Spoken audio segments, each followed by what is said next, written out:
play action to R.J. Sneed with the first down across the 50. Back inside, up the sideline, R.J. Sneed. Go Baylor, go! Sneed in for 6. Welcome to Sikkim 365 Radio. Zeke. Off the right side, he's in. Zeke Elliott with the touchdown. And again, Zach opened it up for Zeke. Sikkim 365 Radio is presented by IdealMRI.com. High-quality MRIs for $497 or less. IdealMRI.com. Your health is important, so is your budget. Ball in motion, Purdy fakes to him, rolls right, fires, end zone! Caught, and a touchdown, I believe. Yes! Rolling on the field, touchdown. The 3 o'clock hour is sponsored by Waco Custom Marketplace. Meats, sweets, Texas treats, and a cut above the rest. 425 Lake Air Drive, Waco. 6 seconds to go. Mordecai going to step up. One last play. Throw to the end zone. Into the end zone. Knocked around and caught. It is caught. Reggie Robertson with the deflection and the touchdown. Are you kidding me?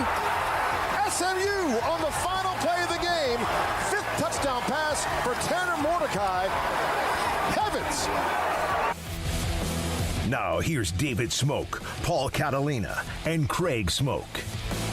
Well, here we go on this Wednesday afternoon. Good afternoon. A little tint of fall in the air. We've had that a little bit at times, but this morning it was in the mid-50s in Central Texas, wherever you are. That might be summer. In some cases, that might be nothing. You're used to it, but it was a gorgeous day in the greater Central Texas area. Big 12 football game will be on that first weekend in December. It's 11 o'clock kick. Obviously, there's other conferences having their conference championship game. That game played at AT&T Stadium in Arlington. And I've got some news here, and I'll kind of give you some updates on the Big 12 Chapter 2. Craig Smoak to my right, Paul Catalina to my left. I'm David Smoak, and Jack McKenzie runs the mothership. We'll have an Iowa State analyst on today. We'll have J.J. Joe, Baylor great. He'll join us, Baylor Radio, on Iowa State and development of Gary Bohannon at quarterback, along with John Machota later in the 5 o'clock hour on the Cowboys. 11 o'clock, guys, good with that? Doesn't matter to me. I don't care when they play the game. I just don't know who's going to be in it. Oh, nothing screams big-time championship like 11 a.m. Yeah, I think that's awesome. Not really. No, I mean, that's what they've been doing, so I know you've got to fit in a game somewhere in that day of conference championship games, and, you know, there's not a primetime spot probably that the Big 12 is, you know, bringing enough weight to want to carry unless it's a Texas versus Oklahoma type of a game. But, yeah, 11 a.m.'s been the time here as of late. I have to say, when Baylor played Oklahoma for the title 2 years ago, it was weird to be in AT&T Stadium at like 9:30 in the morning for this big game. You know, somebody's going to the playoffs, and here we are. It's like drinking coffee, and, you know, it's just weird. But, hey, it's whatever. You know, it's a big game, and you got to play it at some point. So 11 a.m. for the Big 12 once again. Yeah, I guess the game when Baylor played Oklahoma was at 11 o'clock in the morning. Yeah. We're at this. That's the consistent time. We're at that place across the street. Yeah, it was 7 a.m. Yeah. It was cold. Yeah. And I believe we did a playoff game when Oklahoma played Texas in the second time that year when Kyler Murray was there, and Oklahoma had lost to UT in Dallas. And then at AT&T, we're doing a playoff game down in College Station that I think kicked off like at 1 o'clock. And, yeah, the game is almost over. I remember watching that. That was a game when the tight end, what was his name, Cal Katera? Yep. Yeah, he was fantastic in that game, as was Murray and Oklahoma. He's not SMU with Tanner. Won the Big 12 championship. The highlight you heard in one of the opens, of course, is Tanner Mordecai. We've known him since he was in high school. An incredible story that he gets his opportunities now. Now, there's also a story by Ross Dellinger from SI.com. College football's playoff expansion is in peril. If this all falls apart, we're going to get hammered publicly. Greg Sankey's quoted in this. The Western Athletic, I think it's the Mountain West Commissioner, Bob Bowlesby, a lot of different people involved, moving parts here as they try to figure this out, as they try to, after there's been what was that great news that appeared in July, right, about the conference college football expansion, and then all of a sudden it like a thud because of Texas and Oklahoma. No, not because of Texas and Oklahoma, but due to the story involving Texas and Oklahoma and the SEC, and then all of a sudden it was like this grab whatever you can and, and run for your lives. And now they're trying to get back to the table again to discuss this. I think there's a lot of posturing going on here. I really do believe that the 12-team playoff will be a reality. And, look, the SEC is for it. I think right now the problem is that Greg Sankey said it's not them who's pushing this. They're for it. I mean, that's posturing. I don't believe – look, Greg Sankey probably also, if you asked him 2 months ago, hey, do you want Texas and Oklahoma? No, we love the conference the way it is. We don't need them. We don't need anybody. We're fine. So I do think that there's a lot of posturing going on when it comes to all this. I think the other conferences, particularly the Big Ten, okay, we're going to do a 12-team playoff. All right, we're fine with that. Of course, the Big Ten is the one who fought the playoff for so long with Jim Delaney. I mean, they fought it tooth and nail. Jim Delaney did not want to see a playoff until he did. And then – so since they fought it for so long, obviously they're going to be slower to it. I think when all of a sudden you find out, like, okay, not only is the SEC part of this, Greg Sankey's part of this committee that came with his idea, he's now trying to hedge his bets to make sure he gets as many people as he can in this thing by putting Texas and Oklahoma in his league. So the rest of them have to go, wait a minute, let's see what's going on here and make sure that this is not just half the playoff 6 teams are from the SEC and the other half are – however else they have to get in. All right, here's a comment from Greg Sankey. I sent both of you guys this article. We will discuss the things that I'm reading about. In other words, other commissioners are allowed to have a voice too, by the way. Greg Sankey's a powerful man in college football, maybe the most powerful right now, other than maybe who makes the decisions on television contracts. I thought these things would be talked about in the room, but people have chosen to state their positions publicly. If everybody has to get everything on their Christmas list, we probably won't come to a decision. It won't be a happy Christmas morning. Well, Mr. Sankey, the reason why everybody started talking about this publicly because the rules changed with the new SEC that's coming down the line. So you're saying that whether it's Bowlesby or whoever else, Warren, Kliakoff, they're not allowed to have an opinion on this? And that's why it's part of, like Paul said, the posturing and maybe tapping the brakes a little bit. I think in the end it's going to end up there. But he basically was saying that we're fine with 4. It's worked out the way it's supposed to work out. There was a quote in here, but keep in mind, we can keep the 4 best teams. As I've said repeatedly, consistently, vocally, 4 has worked out just as it was intended. It is working, and it can continue to work. But there was this as well. We'll remind people this week at the meeting that a certain set of presidents on the college football playoff essentially demanded we introduce the format. We've done that. And he went on to say also as well that this was not just something that the SEC wanted. And again, it's all discussion. But it also sounds like to me that Greg Sankey's a little bit, maybe his panties are in the wad. And I'm not questioning his power or how good the SEC is, but I'm saying, so you're the only one. You guys were having these meetings too. And now no one else can say, wait just a minute because the things have changed with Texas and Oklahoma, and now college football is kind of in a little bit of a turmoil. Yeah, and I'm sure Texas A&M leaking this, or we believe Texas A&M leaked this information because Texas and Oklahoma's plan was to wait for the CFP ink to be dry and be like, hey, guess what? We're leaving. And so that was the plan. But now that that cat's out of the bag, things have changed. I still don't think that ultimately it will change the fact that we're headed towards a 12-team playoff because college football needs to make more money. They need to grow, and they need to stay out ahead of what people are complaining about. And right now, that is, the fact that the playoff kind of sucks. One of the things here is one of the concerns is not Texas and Oklahoma leaving for whenever they do in the SEC. I think probably after the 2023 season. That's just me, and we'll have something on that in a second. I think it's because all of a sudden ESPN has their hands in the cookie jar, which they've had for a long time, and there's a concern about them monopolizing the college football playoff. I mean, aren't you cutting off your nose to spite your face, though, if you're these other conferences? Yeah. Because, you want a bigger playoff, but you don't want it just because the SEC has some say in this and you feel like they might be the ones pulling the strings? So that's the entire reason why you're basically voting against what's best for yourselves? I think it's because they want to say, wait a minute, we probably all want this, but let's slow down a little bit. Let's read the fine print. Yeah, no, I can understand that, but I mean, I think we're all heading in the same direction regardless, right? I mean, ultimately, it's going to be there. And a lot of this is like, I'm seeing this stuff about academics, and I'm seeing stuff about, and I'm sitting there thinking to myself, since when is that a grave concern about the playoff? Is when these kids are going to go to class. It's a concern when you need to make it part of your argument. Exactly. Yeah. So, like, I'm seeing all these different things of, like, oh, well, academics is, and I'm like, BS. The academic side of this is not why they won't expand the playoff. It's one of many things added up together, or, like, one data point of why there's some consternation. But, yeah, like Paul said, I mean, there's these long articles detailing all this, and basically what it is, they're posturing. Like, everybody's posturing. That's all it is. They all want the same thing ultimately, just maybe a different version of it, a little tweak here and there to you know, more customize exactly what they want. But for the most part, I think they all realize this is what needs to happen in the future for all of them to have a seat. So, yeah, I mean, just a little politicking going back and forth is what we're seeing here. Yeah, it reminds me of, like, watching the Congress, you know, argue about the budget. Like, we know you're going to pass a budget. Exactly. Like, why? I mean, you're just doing this to piss us off at this point. So just get it out of your system and let's go.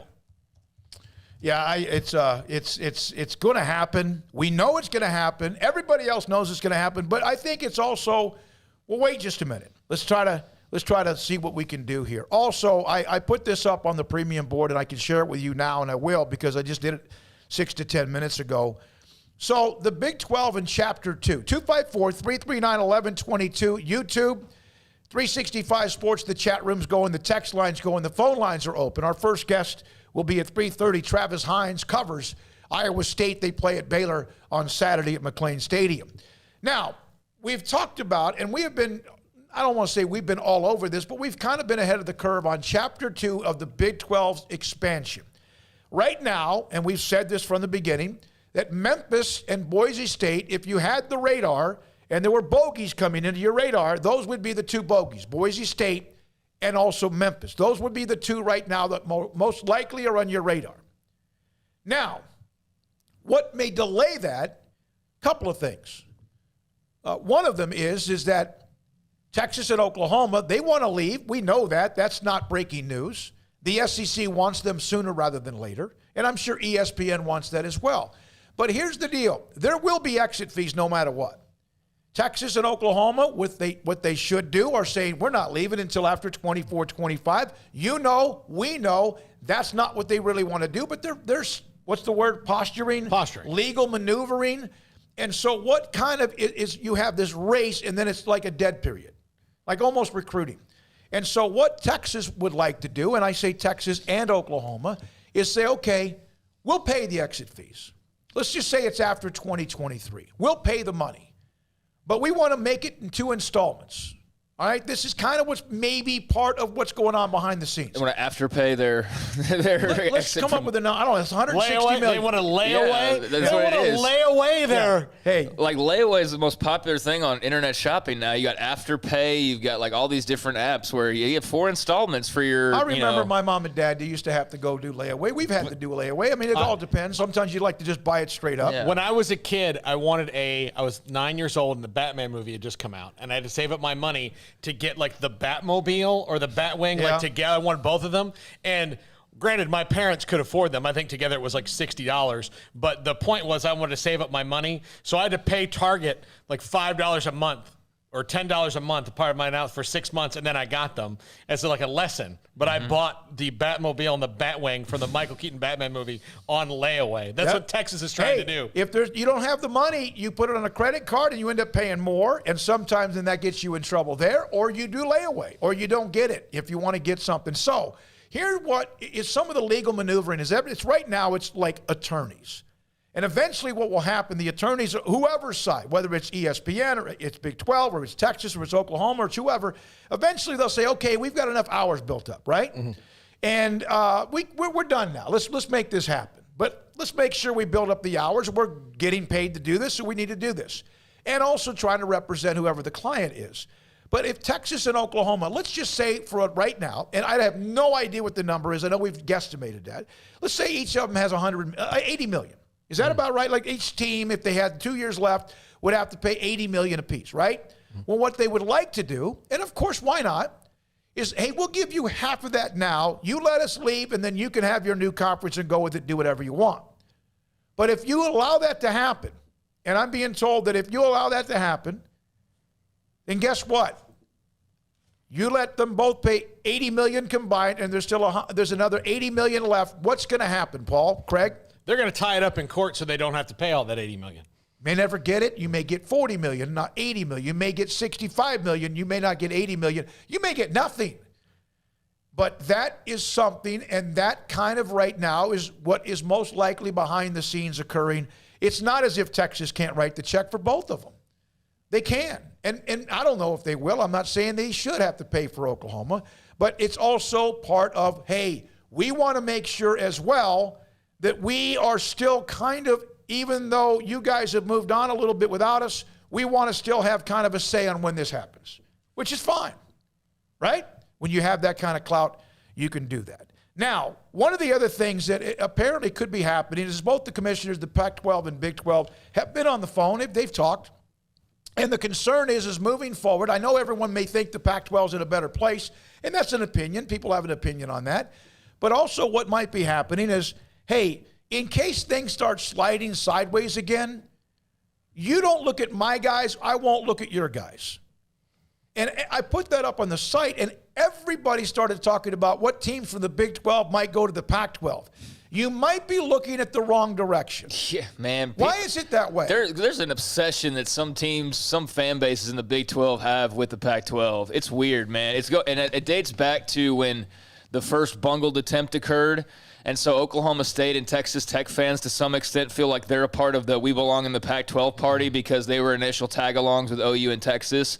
And then when that fell apart, they went from like, hey, we're part of the club to, oh, wait, now we're not really so much part of the club. Now OU and Texas leave, and everybody, rather than saying, okay, how do we fix this, which is what they're saying publicly, behind the scenes there are those schools that are still going, okay, what's our exit strategy? Like, we're all saying things in public, but really we got to be lookout. And so I keep seeing that connection of Tech to the Pac-12 or Oklahoma State to the Pac-12, and I'm just like, but why? Like, I mean, a couple weeks ago when you didn't know what the Big 12 was going to turn into, I mean, it makes some sense, but now with the teams they've added, why would you still be pursuing a spot in the Pac-12? Yeah. Why would that be of interest? I don't understand that. Here's from one of those on the website. Potential Pac-12 candidates, Texas Tech, Oklahoma State, Kansas, and TCU, question mark. I don't get it. Why is it that way? Yeah. Why are you automatically thinking that it's going to be four that way? Why wouldn't you at least think there's a possibility? Because if you think about four teams out of the Pac-12, Utah, right? Yeah. Arizona, Utah, Arizona State, and Colorado. And Colorado. Why? I'm not saying it's not going to be Cal, Stanford. We know that. It's not going to be Southern Cal, UCLA, or Oregon. But why is it immediately? But if they're not on there, why couldn't it be the other way around? And so that's why, hey, we all need to take care of ourselves. But for right now, we won't look at you if you don't look at us. Yeah. That you may not trust that. Yeah. But that also. So, and here's from one of the responses. It's not the Big 12 schools watching the Pac-12. It's the other way. And he brought up, in fact, very good post. That doesn't mean you're right, but this is the information. I wouldn't put it out there if I didn't feel pretty good about this. And then there's some that don't want Memphis, and there's some that don't want Tulane. Now, the SMU story. One of the things about SMU, and I know we've got calls and texts, 254-339-1122. One of the things that may not be able to register is what does the SMU, what do they bring to the table? Maybe in your opinion, or in a lot of people's opinion, nothing, with all due respect to SMU. But what if it brings value to ESPN, no matter what we think? And what if that somehow allows you to be able, I'm just saying, so that's why they're in the conversation. Now, I don't want ESPN telling me what I need, but this is also all a part of a spider web of direction. Also, I don't know if I trust the ESPN's overall thought of value that they're willing to torpedo a network that they launched 10 years ago already because they know that didn't work. Their value thought, and I think whoever sold ESPN on the Longhorn Network needs to do sales conventions like Tony Robbins or whatever, motivational speaking sales conventions, like the dude at the Jordan Belfort at the end of Wolf of Wall Street, where sell me this pen kind of crap, because he somehow convinced a network to give them $15 to $20 million a year and said, oh yeah, people in Sheboygan, Wisconsin are going to love the hell out of this network. It's going to be great. There's no way. And then all you'd have to do is walk around the streets of Sheboygan and go, hey, are you excited about the Longhorn Network? The what now, eh? I don't know. No, Yeah, it's a non-factor for me. It's just a channel I flip through. Yeah. I mean, it doesn't even register. And we live in the state where it is. It's basically Univision or like USA to me. It's just a channel that I pass by that means nothing to me. Yeah. That's just is stuck on my cable. And that's why a lot of people cut cables, just unnecessary crap on their bill, like the Longhorn Network fee or whatever other channels that you're forced to have to pay for. But they pulled the wool over the eyes of ESPN. On the SMU thing, there's probably some people that have some feeling that I'm like anti-SMU. I'm going to be very clear. I'm all for them, joining the Big 12 if that's what the decision ultimately is. But give me a good reason why. And not some, oh, well, you just don't know. But what if I told you that this and ESPN? Okay, well, then I need ESPN to explain why SMU would bring some value. And not just take their word for it. It's not going to be. There's going to be more to that. There's a method to this madness. No, There's of a rhyme course. and a reason. But yeah. I mean, the reaction has been no, right? Right. And so because there's nothing that makes sense. And don't start with they bring Dallas. We've already established no, they don't. And no, they won't. So if ESPN feels they bring value, I'm saying I'm curious, how is that? Like, how is it that they bring some secret value that only ESPN seems to realize, but everybody else looks on the surface and goes, okay, they're not pulling the market themselves. They're just part of many teams that can pull the Dallas market. Many teams already in the Big 12 who do well in the Dallas market. So it's not that. It's not size. It's not TV ratings. It's not history. It's not like, so what would it be? And so you indicate that there's something there that ESPN has interest in. I'm just saying I would love to know what that is, because I don't understand what it could be. Other than super wealthy people that live in Highland Park. Exactly, right. Exactly, yeah. I mean, and if you were to line up like the positives of SMU, that's the number one. And, right now, currently, and for the last, I'd say 4 or 5 years or so, a very strong football program with Sonny Dykes. But outside of that, I'd want an explanation other than just taking ESPN's word for it. All right, here's the part, and I keep grabbing. I got to tell everybody this. I got contacts today. I have I have 45 pairs of readers. I had LASIKs in 04. I don't want to get off topic, but today I went to a doctor who fitted me for contacts because I got tired of wearing the readers, and I could actually see my laptop screen, and it's amazing. And I don't know why I didn't do it earlier. And LASIK was the best thing I ever did with anything surgery, but I'm going to keep doing this on occasion because it was just a habit. How do the new contacts, the new age of contacts feel versus I'm going backwards. Plastic shells you put on your eyeballs 20 years ago? I have them somewhere here. I don't know where they are, but so the SMU thing, if you are trying, let's not forget where the Big 12 was. All right, for a second, think about where they were even 3, 4, or 5 weeks ago. And they're not going to do it. I'm not saying this because they might do something. They screwed it up before. But they're not going to just add people just because they think they need to add people.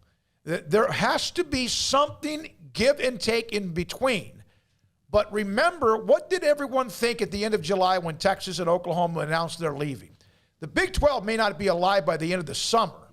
Well, they've reacted to that. That doesn't mean they're strong. Doesn't mean they're Big 10 SEC. But I continue to wonder why in the world everybody thinks the Pac-12 is so healthy when they themselves might have teams flirting with the Big 10. I'm not saying SMU is the answer. I'm just saying that they're a part of the multiple choice, like Tulane, maybe like a couple of other teams, Boise State, Memphis. I did get the email from Brian. Brian got an email from a Memphis fan that was furious with our segment with John Martin yesterday about that he didn't represent Memphis very well. I haven't had time to read it, but I will. Not everybody agrees with all the opinions. Believe me, I know.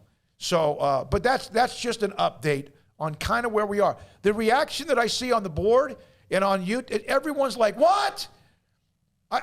Did you not want me to bring it up? I'm just telling you kind of what's going on behind the scenes. That doesn't mean any of it actually occurs. The most important, don't bury the lead, is Texas and Oklahoma would like to pay maybe in 2 clumps.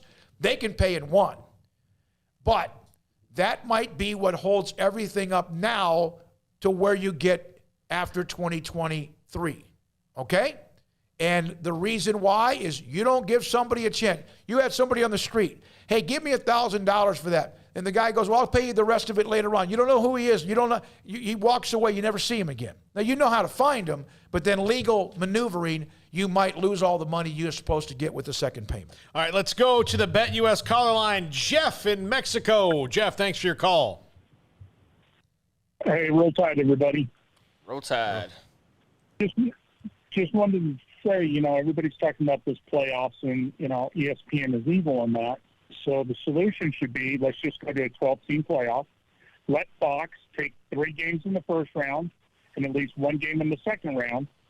And the teams from the Pac-12 and the Big 12 who want Fox to be in it, they can play in those games and make less money because Fox is not willing to spend the money ESPN is spending. That's the reason why the playoffs have ESPN doing them. They outbid Fox every year.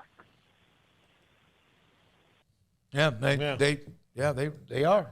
They're the power broker here. Yeah, appreciate the call from New Mexico. Thank you very much. I had somebody, I just saw that. I don't want ESPN dictating some of the decisions.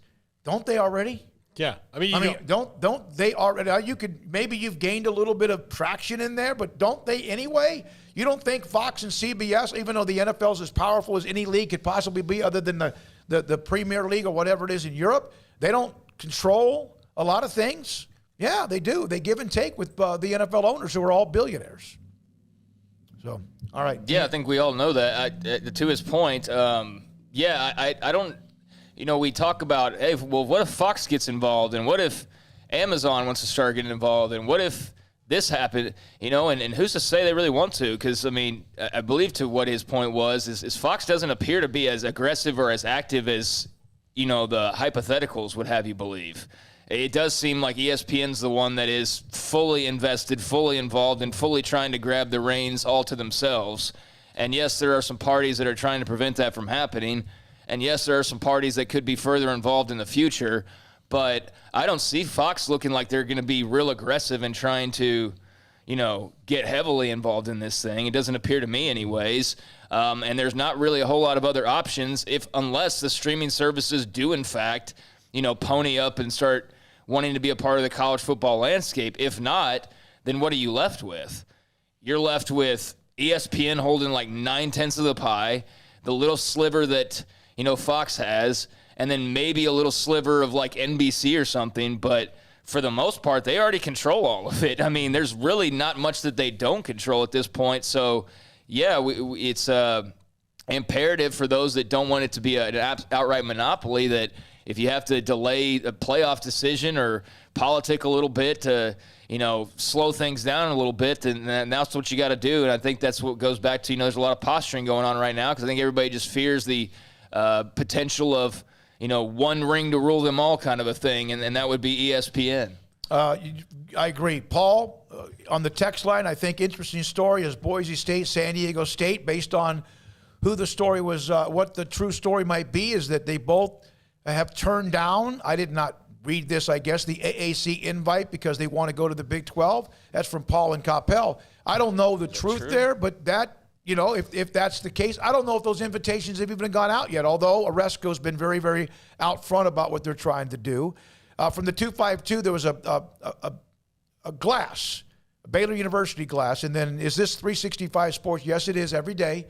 And our number is 254-339-1122. So if you'd like to throw an opinion or a question or whatever else, we'd love to hear from you on that. There are so many chat room. We haven't really read a lot of those the last day or two on occasion. Yesterday we got caught up with so many guests, and we have a lot again today, including Travis Hines. And we'll come back with your chat room at the end of the hour. Travis Hines, he covers Iowa State. He is next on Sikkim 365 Radio. Brian Bauer sent this to us. I sent him a couple of different I guess, responses we've had on what we talk about with Waco Custom Marketplace. Some of you even said that you get you hungry when we talk about what they have, what they talk, discuss the product, pork, poultry, beef and seafood, bakery with everything, fresh baked bread every day, kolaches and much more. Fresh baked bread is, you could smell it when you walk through the front door, 425 Lake Air Drive. He sent this picture. Paul got this as well. A new item, smoked pork tenderloin for $4.99 a pound. It is absolutely, I'll just throw it out there. You don't have to zoom in on that. There's the picture of it. That's from Brian for tailgating. Heck with that. That might be for Saturday night after the game when you get home. Maybe you put it in the oven, slow cook it, whatever you do. And then, of course, they have the bacon-wrapped jalapeno poppers, all the various type of sausage you want, some that might have cheese in it, some with jalapeno, some have just smoked. Pretty good, really good. And they have bacon-wrapped fillets that can cut whatever steak you want, a bone-in rib or a bacon-wrapped fillet as thick as you want it. And on top of that, ground beef and ground chili on sale, $2.75 a pound. They have ribeye steaks from Select Choice and Prime on sale. Pork steak on sale. German sausage on sale for $3.50 a pound. And thin sliced chicken breast on sale for $2.40 a pound. It is your hometown grocery store, Waco Custom Marketplace, 425 Lake Air Drive in Waco. The 2021 Ram brand just received first place in the prestigious J.D. Power's Initial Quality Study. The Dodge brand finished second to Ram, and the 2021 Jeep Gladiator is first among all midsize trucks. Quality and Ram Power Days, only at Allen Samuels, 201 West Loop 340. Come by, let's be friends.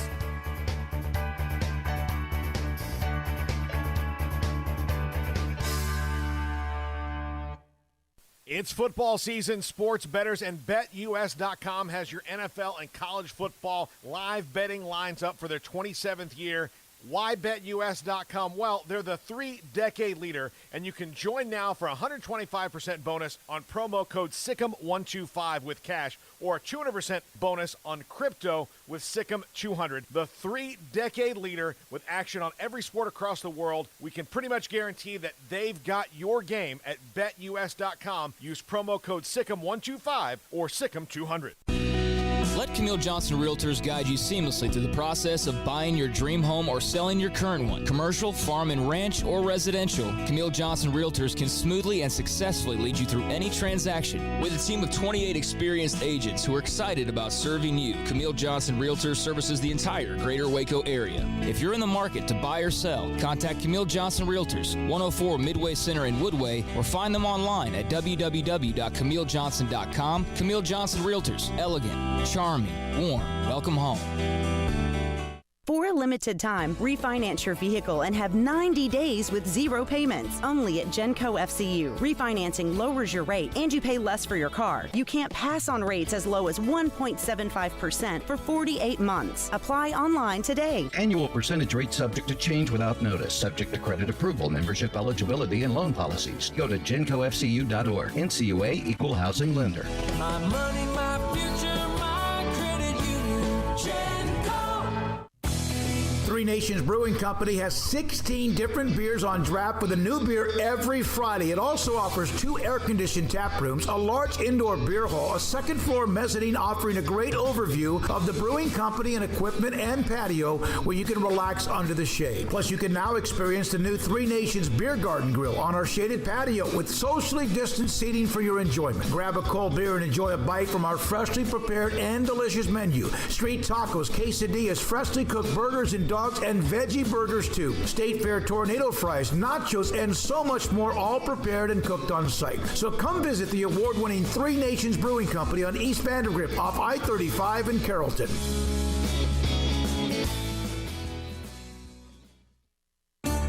You know what would make this moment better? Pizza.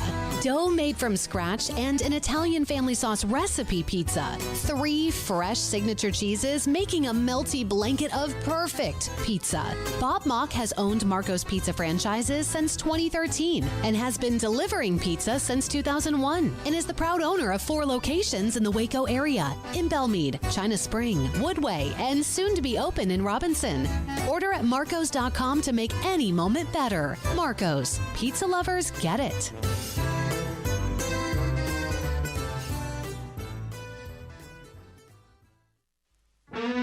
Welcome back to Sikkim 365 Radio. Call us on the BetUS hotline, 254-339-1122. Travis Hines covers Iowa State Cyclones and Baylor this Saturday afternoon at McLean Stadium. Iowa State kind of righting the ship after playing a very intense game, not just a rivalry, but two top-ranked teams in Iowa, or top 10 teams in Iowa and Iowa State. There has been a little bit of bad blood at times between Iowa State and Baylor, and they play this Saturday in Travis Hines' Des Moines Register, and joins us on Sikkim 365 Radio. Travis, doesn't it seem to you that this has got a little bit of something to it, this Iowa State-Baylor? Like, we thought, this is our opinion, that a couple of years ago in 19, there was a lot of anger, and I get it because of how that game ended, but that it was supposed to be Iowa State's year to kind of move up to the next notch like it was last year or even this year, and that Baylor got in the way. Do you sense kind of a negativity between these two? Yeah, I mean, I think you go back, what would have been 2018, David Montgomery, Iowa State star running back, gets thrown out of a game against Baylor at Jack Trice Stadium for fighting with Baylor. And then last year, the big talker, and I think it got overblown, but you know how these things go with college football, that Iowa State wasn't allowed to have, or in 2019, wasn't allowed to have the tents on the sideline when it was 124 degrees. So, yeah, I do think there's some animosity there. Obviously, different coaching staffs at this point, but I do think that there is a little bit of juice to this matchup, and some of it is, I think as Baylor has maybe come down from the pack a little bit since the Briles years, that Iowa State and Baylor are kind of fighting for the same spot in the Big 12, and that's certainly going to even be more the case with Oklahoma and Texas leaving. That they're kind of in that same real estate where if one advances, it's probably at the expense of the other. So I do think there is a little bit of juice to this thing. What are we to believe about their offense? Is it the struggle bus that we saw in the first 2 weeks, or is it maybe a little bit of what we saw against obviously a lesser opponent in UNLV? It's hard to say, because I do think when you're talking about, even at the FCS level, Northern Iowa always has a difficult, tough-nosed defense. Obviously, I think Iowa might have one of the stouter defenses in the country, and then you go to UNLV, which honestly just had no chance to stop Iowa State. I don't think they'd stop very many Big 12 offenses. So it's really difficult to say, but I think the default is you have a fourth-year quarterback in Brock Purdy, when you've got All-Americans at running back and tight end like Iowa State does, and then an all-league guy at wide receiver in Xavier Hutchinson. I tend to default to think that the offense will be fine. There's too much talent there for them not to figure it out, but certainly those first 2 weeks were concerning. So they might not be where they need to be, but I tend to lean on talent, and I don't think there's any question when you look at the track record of the players that Iowa State has on their roster that there's plenty of talent on that offense. It's just finding a way to make it work. Did Brock Purdy's performance last week kind of quiet some of that chatter that had occurred as a result of the benching against Iowa? Yeah, I think so. And I don't know that there was any serious discussion among observers or Iowa State fans about actually benching Brock Purdy going forward. But when that happens in the fourth quarter of a game that you're probably not winning, but it's not fully out of reach, that's going to send the chatter pretty high. But then he had kind of a vintage Brock Purdy game against UNLV, super efficient, no mistakes other than a fumble that was a little fluky. But I do think that has quieted whatever misgivings there were. And the bottom line is that when Brock Purdy plays his best, he's one of the better quarterbacks in the Big 12. He's not incredibly flashy, but he is incredibly productive. And when you have an Iowa State team with a running back like Breece Hall in the backfield and a defense that is frankly incredible on the other end of the ball, you just need a quarterback to be efficient and mistake-free. And then when Brock Purdy's at his best, that's what he does. And when he struggles, it's throwing 3 interceptions against Baylor last year. It's throwing 3 interceptions against Iowa a couple weeks ago. Yeah, that first half last year, early in that game last year, that game was about to tilt. They were almost – Iowa State pretty much, golly, at halftime it looked like they were dead in the water, and then things changed. There was a long kick return, and then, obviously some things happened. What would it do, Travis? I mean, the season continues. You got a game next week or whenever the next game is. What would it do with all of the buildup they have, which is also expectations? That's the standard they want. If they don't push through this year and get to whatever that next level is supposed to be? I think it'll be really hurtful because you look at the roster, and obviously everything's in flux because of the eligibility questions, or will guys use that 5th and 6th year because of COVID last year. But I think if you're a betting man, you look at a lot of their stars are probably going to be moving on. This is as good as Iowa State has literally ever been positioned to have a successful season in 130 years of football. Are you going to bet that that's going to happen again in the next 3 to 5 years? Maybe. I think Iowa State's recruiting has been fantastic, but you're not going to have this collection of players at best for a few years. And then the other big looming question is, as was reported this summer, Matt Campbell got an offer of over $60 million from the NFL. At what point do you continue to turn that down if you're Matt Campbell? And if he's no longer able to turn down that insane amount of money, is there another coach that could replicate what he's done? Because again, in 130 years of football at Iowa State, he's the only one who has done what he's done here in the last 6 seasons. So I do think there's some urgency to make the most of this season. Although, again, there is optimism because you look at the game last week, they had 13 first or second year players play in that game. And I think they're really excited about their recruiting. It's just, again, when you've been waiting this long for this opportunity, it's really difficult if you come up short. Travis, does it kind of maybe hurt the psyche of the Iowa State fans that they look across the state to their big in-state rival and their coach has been there? I mean, they've only had 2 coaches in like 78 years, it feels like, at Iowa with Hayden Fry and Kirk Ferentz. And, they've been this revolving door. I mean, do they wonder if there's some sort of magic elixir they could give Matt Campbell to make him completely content and ignore those riches? Oh, man, I think we need to have like a multiple week-long show to really break down the relationship between Iowa and Iowa State fans in the last few decades, because it's incredibly complicated. There's jealousy on both sides, but certainly the Hawkeyes have dominated the discourse and the fandom in this state for decades, and that's certainly begun to change here in the last even 5 to 10 years. I think Paul Rhodes had a lot to do with that. While his tenure certainly fizzled at the end, he generated a lot of excitement that I think has helped build Iowa State to where it is now.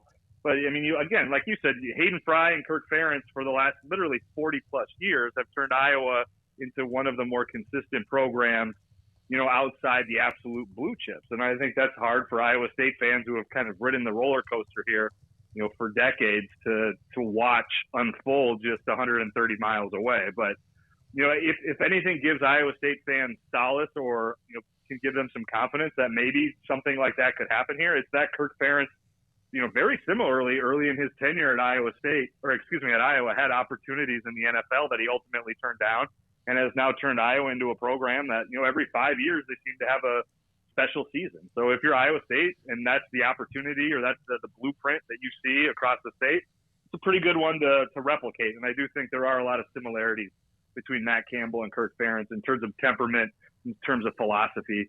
We'll see in terms of career path. Travis, what has been the feeling around Ames when it comes to all hell breaking loose following Big 12 Media Days with OU in Texas, and then subsequently, obviously a couple weeks ago, the official announcement of 4 new members to the Big 12 in the coming years. Obviously, a lot of uncertainty over the last few weeks. I know a lot of Iowa State fans are talking about, can we go to the Big 10, or can we, what's kind of been the consensus on what's unfolded with the realignment in the Big 12?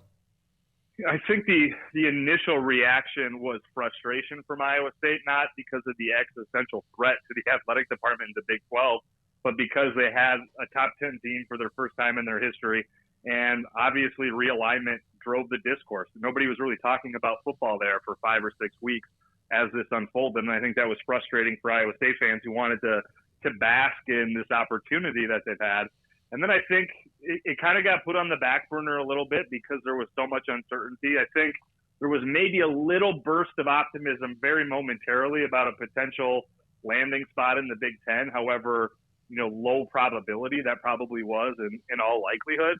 But I think now with the 4 coming in, there's at least a little bit of stability. And I think Iowa State fans are confident in their leadership in Jamie Pollard, who has now been the AD here, for 15 or 16 years. So I think there's a confidence level in how he'll navigate this for Iowa State and within the Big 12. But certainly, if you add those 4 programs in, and we'll see if they add more beyond that, you're still probably looking, in my opinion, at a pretty significant financial hit going forward. We'll see how it all unfolds. But, I think there is some consternation about, are you going to be able to support all of your non-revenue sports? Wrestling is a big deal in the state of Iowa and at Iowa State. Are you going to be able to pay your football coach $4+ million a year like they're paying Matt Campbell? So I think those are the things where once all this settles, that'll be the concern spaces for Iowa State fans and for Iowa State administration. Yeah, Travis, when this happened, when the Texas-Oklahoma story broke at the end of July, right after the Big 12 media days where everyone seemed to be so happy, kissy, wah-wah, and all of that, it wasn't the original, wouldn't you think Ames or Manhattan? I know Lawrence, there was the immediate thought, well, we'll just go to the Big Ten. No, you're not. Slow down. Or everywhere else, wasn't it like, what happens to us? Wouldn't it be now where everyone's a little bit more comfortable, even though they're watching, so to speak, the college football stock market?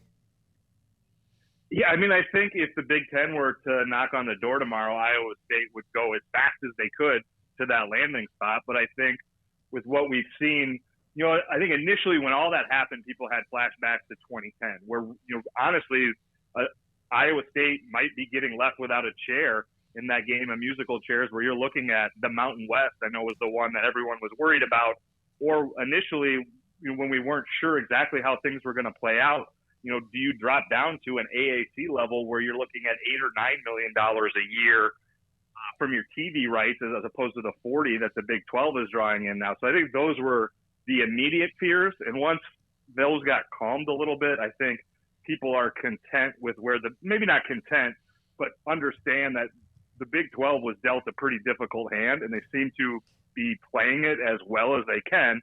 Again, we'll see how it all shakes out at the end, but I think for the foreseeable future, the Big 12 feels relatively stable, and you're not looking at a potential financial catastrophe that you were looking at if everything dissolved and people are, looking for a spot to land, and you're looking at the Mountain West or the AAC where you're completely remaking your athletic department and probably your whole image as a program.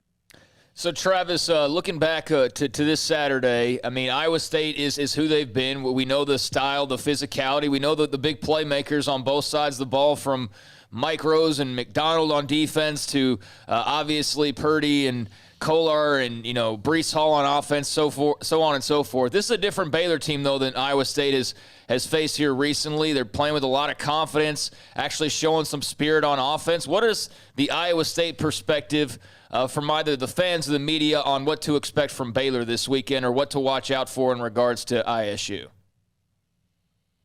Yeah, I think Iowa State fans and the coaching staff are certainly cognizant of the Baylor offense and their rushing attack. I think that's going to be the focus of their week. But I think really it'll come down to what is the matchup with the Iowa State offense and the Baylor defense. Because obviously Baylor's schedule has not been a murderer's row, and Iowa State's offense has struggled against the one Power 5 defense that it's played. So I think we'll see maybe which one of these is for real. Is the Baylor defense as good as it's stats? Is the Iowa State offense as bad as it's stats? So I think that'll really be where the game is won and lost. And I think one other thing to maybe keep an eye on is Iowa State's special teams have been a little shaky at times, not only this season, but going back to last season, where that's not a proven commodity yet. And if this is a close game, like we've seen a lot in this rivalry or in this series the last few years, that's a place where Iowa State has more confidence in its special teams this year than in previous years, but it's still unproven. So that's something to keep an eye on. Thank you very much, Travis. Great to have you. Appreciate your time. And we'll know. We play the games. We see the games. We watch the games and cover the games. We get evidence. And that's all that matters as we see what happens on Saturday. Travis, great stuff. The Des Moines, Iowa Register. He also writes for a newspaper in Ames as well and covers Iowa State very, very well. Joined us on Sikkim 365 Radio. We will have J.J. Joe in the early part of the next hour, former Baylor quarterback on Baylor Radio, on the development of Gary Bohannon again, and also the game on Saturday. Yeah, I think this game's pretty cut and dry. I'm just curious to see it at this point. You know what you're getting from Iowa State. It's a matter of, how good will Brock Purdy be, but Breece Hall's going to get his. That's just going to happen, and it's a matter of how much you limit him to getting his. You got Hutchinson there. You got Kolar. You got Tariq Milton. I mean, there's some options in the passing game, although their passing game hasn't been great. Last week was the best showing that they've had. Their offensive line isn't, totally dominant, especially in the passing game. So I'm very interested how Baylor will be able to handle, Breece Hall, handle containing Purdy, and then what Purdy's able to do, throwing the football. Now, if he doesn't have to and he can just afford to hand it off to Breece Hall more often than not, then that's not going to bode well for Baylor. But this is going to be a really interesting matchup. And they've been playing close games as of late. I mean, this isn't what I think people call a full-blown rivalry, but it's as close to being one as you can get without it being one, because there's definitely bad blood between these two fan bases. And, on the flip side, we know what we get with Iowa State. Will McDonald's a tremendous pass rusher. Mike Rose is Big 12 Defensive Player of the Year. They've got studs all over the place, and they know their jobs and they know what they're doing, and they're just a machine on defense. And now to challenge that is this brand-new Baylor offense with a brand-new starting quarterback and a brand-new offensive line and a brand-new scheme. And so it's going to be very interesting and very telling to see what occurs this weekend. When we come back, a couple of notes. One former Baylor target in recruiting who committed elsewhere in the Big 12 has decommitted. He's not going to be at Baylor, but we'll have that story for you in just a minute and much more. And this is Sikkim 365 Radio. The city of Woodway. They continually have events for you, whether you live there or you are visiting for some sort of event. For example, this Saturday, Iowa State Baylor at McLean Stadium. They have 7 hotels. If you have not already booked one, in some cases it might be too late, but they do have 7 options for you.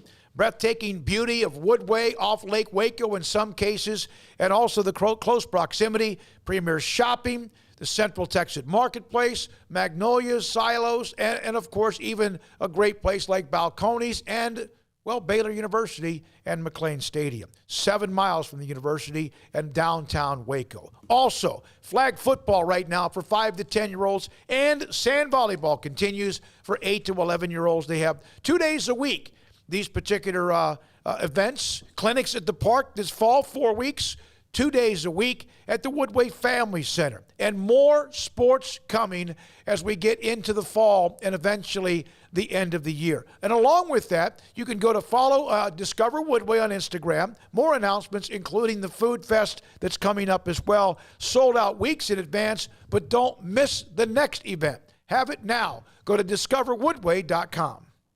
It's time for some high school football. Berg Colgan Ford proudly celebrates the Panthers, Cadets, Lions, and all the Central Texas football teams as they march their way through the season and down the field. Hi, I'm Mark Stewart with Berg Colgan Ford. We'd love to show you our Broncos, Raptors, and Mustangs. These vehicles are winners with their sporty options and designs. Nominate who you think deserves the Built Ford Tough Player of the Week at FordPlayerOfTheWeek.com. Visit us anytime at BKFord.com, making buying your next Ford simple at BK Ford. Born in Waco, Brotherwell Brewing exists to serve the Central Texas community with locally crafted beer of the highest quality. They want to bring Central Texas closer to the brewing experience so everyone can enjoy well-made beer as much as they do. For 2.5 years, they've been bringing high-quality beer to Central Texas at their location on Bridge Street in East Waco. Brotherwell Brewing believes in community and bringing people together to enjoy products made in their community. So for your game day, whether it's a tailgate or at home, stop by Brotherwell Brewing for high-quality craft beer made right here in Central Texas, 400 East Bridge Street, and check them out online at brotherwell.com. One size fits all. That may be all right for an adjustable belt or cheap sunglasses, but when it comes to your financial needs, no one wants a one-size-fits-all strategy. Ben Erlinson, your Edward Jones financial advisor, knows that his most important goals are yours. That's why he takes the time to understand your needs, knowing you. That's how Edward Jones makes sense of investing. Ben Erlinson, 100 North 6th Street in Waco, 254-759-8533. Edward Jones, member SIPC. Hey, this is Bryce Petty, former starting quarterback and 2-time Big 12 champion, and I know firsthand the importance of being in top shape both on and off the field. So listen up, men. If you're feeling beat down day in and day out and looking for that high-performance edge that separates the men from the boys, then look no further than the Petty Clinic Low T in Waco. Petty Clinic is a comprehensive men's healthcare clinic with an atmosphere catering to men. Board-certified Dr. Kent Petty has a special interest in offering the highest quality medical care to men of all ages. Some of the services offered include screening screening and treatment for low testosterone or thyroid, infertility, high blood pressure, diabetes, high cholesterol, sleep apnea, while offering comprehensive wellness exams and complete men's health lab panels. High performance men, remember, it's not just a Petty thing. This is Bryce Petty, encouraging you to reach out and Google search Petty Clinic Low T or go to pettycliniclowt.com and get your complimentary lab screening today. Baylor Scott and White, Southwest Sports Medicine and Orthopedics, the team physicians for Baylor Athletics, diagnosing and treating all sports-related injuries, including concussions.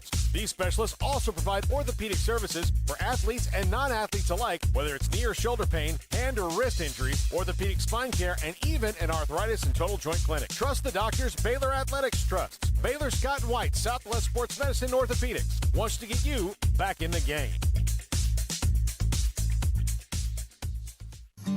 With more than 160,000 alumni worldwide and counting, the Baylor family is growing. And through the university's expanded Baylor alumni program, the family is growing closer. With hundreds of local volunteers planning events in cities and towns around the country, you can gather with fellow Bears no matter where you are. So, get connected, get something started, get involved, and make plans to get together with Baylor alumni. Visit us at baylor.edu/alumni. This is Sikkim 365 Radio. Text us at 254-339-1122.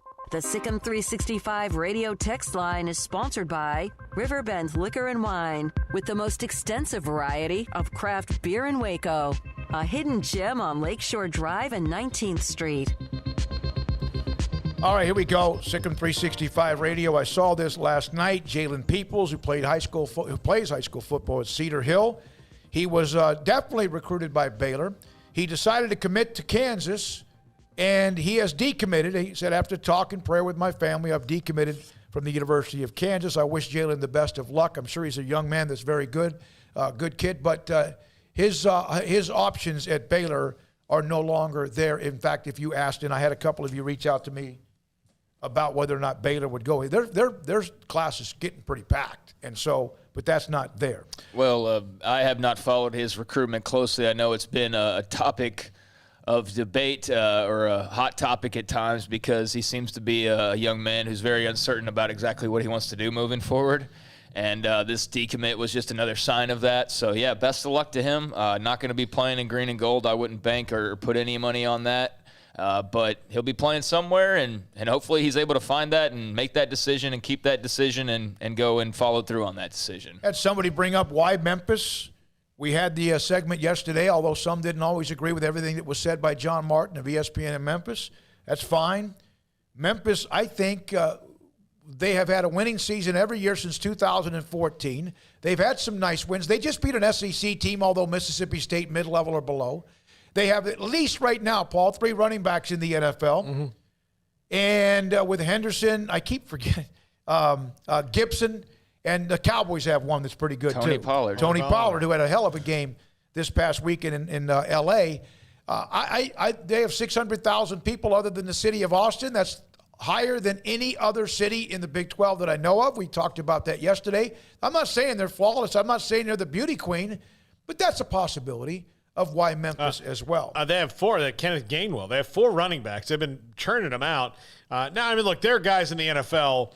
You know, Tony Pollard might be the most recognizable one just because he plays for the Cowboys and they get the most interest. But, you know, Anthony Miller is a wide receiver for the Texans. Jake Elliott's the kicker for the Eagles. The point is they have a dozen or so players in the NFL. Mm-hmm. And I think the main thing is why Memphis, why SMU, why Tulane, why any team that we're mentioning. There's not a lock of a team. Why Boise State? You know, why any of these teams? I think they've all got question marks surrounding them. And, you know, that's kind of what happens when everybody's already taken and you're having to go, you know, to a different area to try and find some teams that haven't been a part of the party, so to speak. So there's whys for there's whys for the teams that are already in the Big 12. Okay. You know? If you took away Boise State's record of excellence for the last 15 years, I mean, they're in Idaho. Yeah. I mean, so it's not like there's people trying to break into that market. But no, I totally get why, but I'm just saying that, and so I'm not singling you out. I'm just saying, like, yeah, there's whys for all of the teams that are available right now. So we could get into the weeds on each and every one of them, but ultimately, you just hope there's a couple that are attractive enough and don't have or have the least amount of warts, I suppose, that will be a good option for you. And I think the Big 12 does have some good options, but it's clear that every single one of them you can kind of look at it, put under the microscope, and go, I don't know about that. But hey, it's what you got off. It's what you got in front of you. It's what you got in front of you. All right, I agree.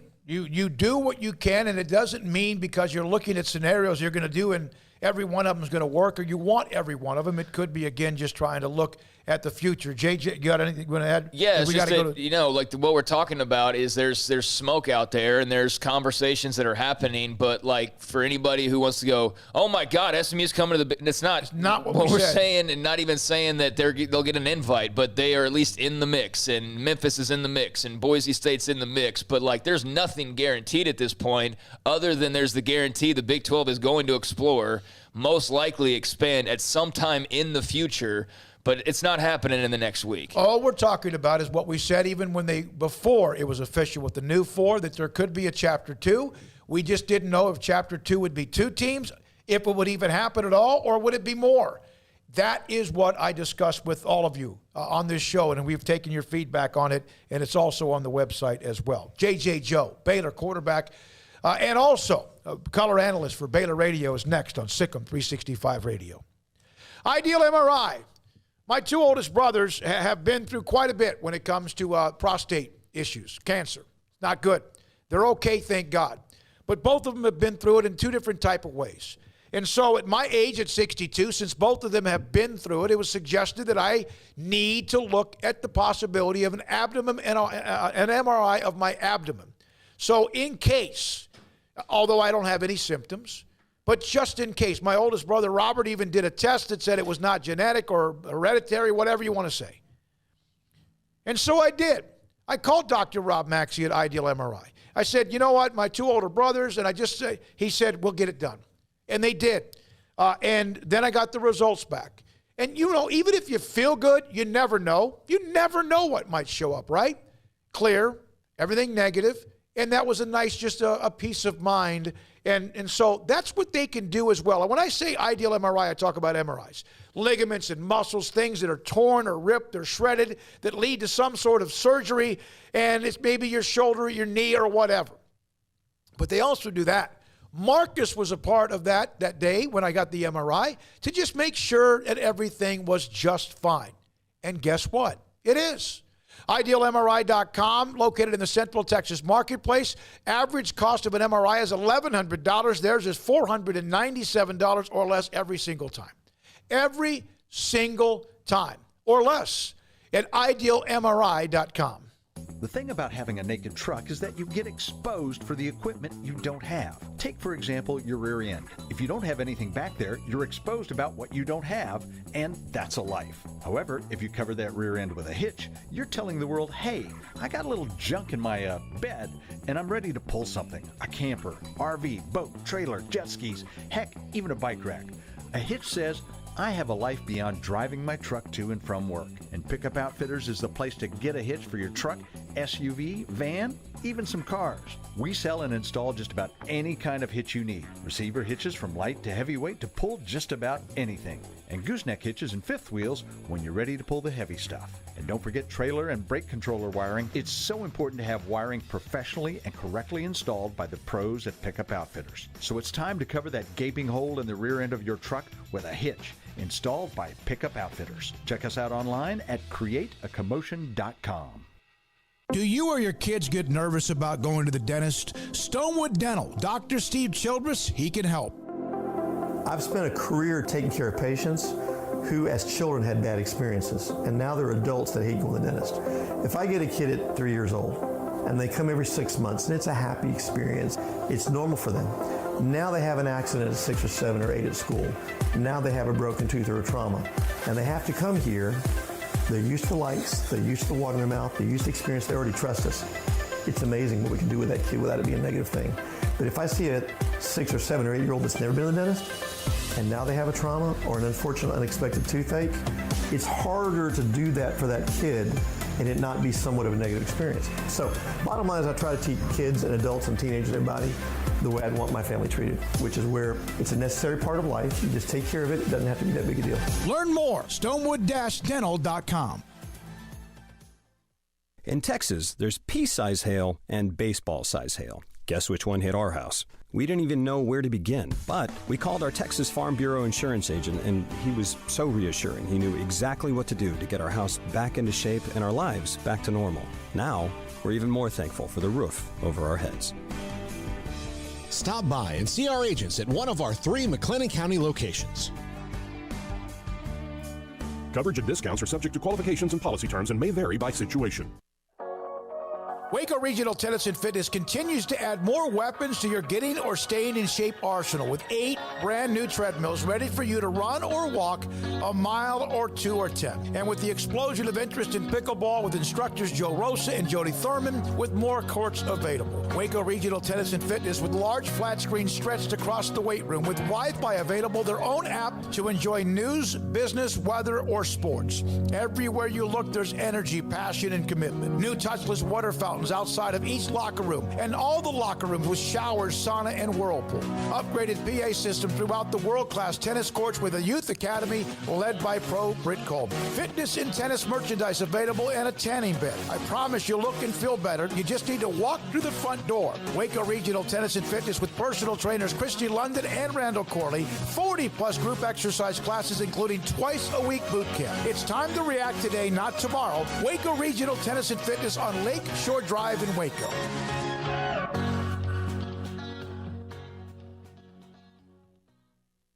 Escape the mundane with the responsive power and exhilarating agility of a new Cadillac from Richard Carr Cadillac. Smile behind the wheel again in the supercharged sophistication of a CT4 or CT5 sedan, or the sporty and spacious XT4, XT5, or XT6 lineup of SUVs. Starting at only $33,395, the Cadillac of your dreams is waiting now at an affordable price at Richard Carr. Test drive from the expansive selection at Richard Carr Cadillac, or let us bring a test drive to you. Go to richardcarcadillac.com to schedule a test drive today. Welcome back to Sikkim 365 Radio. High formation look for Baylor. They give it to the fullback. Touchdown, Baylor. Why not? The 4 o'clock hour is sponsored by Boozer's Jewelers, the wedding ring store, specializing in custom jewelry and repair, all in-house.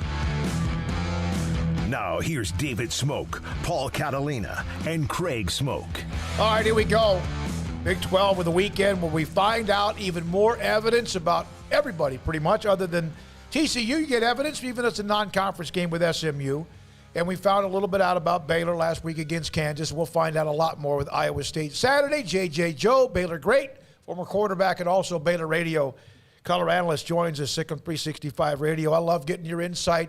JJ, evidence this weekend, right? It's every weekend, but this weekend you kind of know a little bit more or a lot more about Baylor?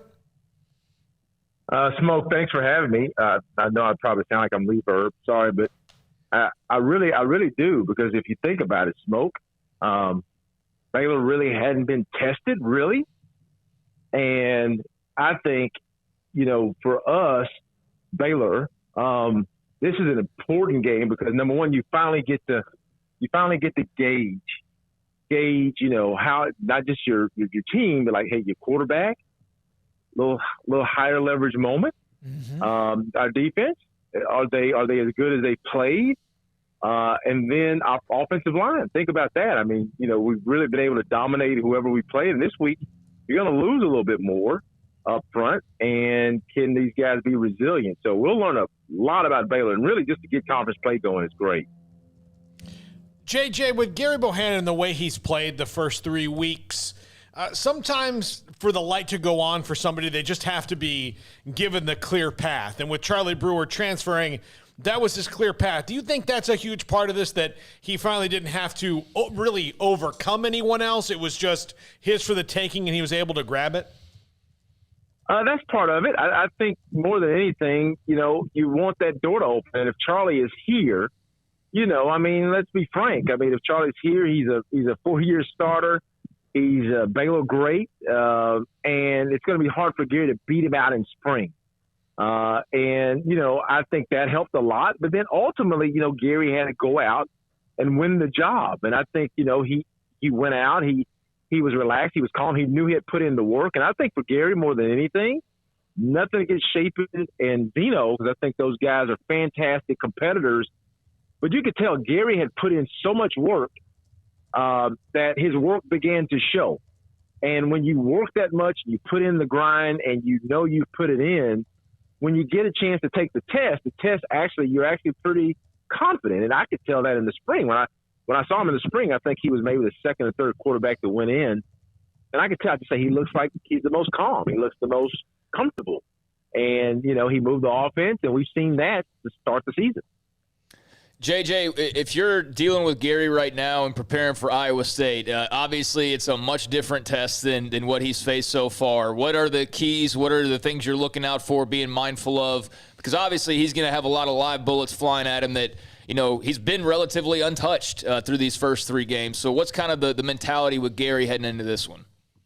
Well, let me put it this way. Whatever Iowa State has in the chamber, he's going to see all of it.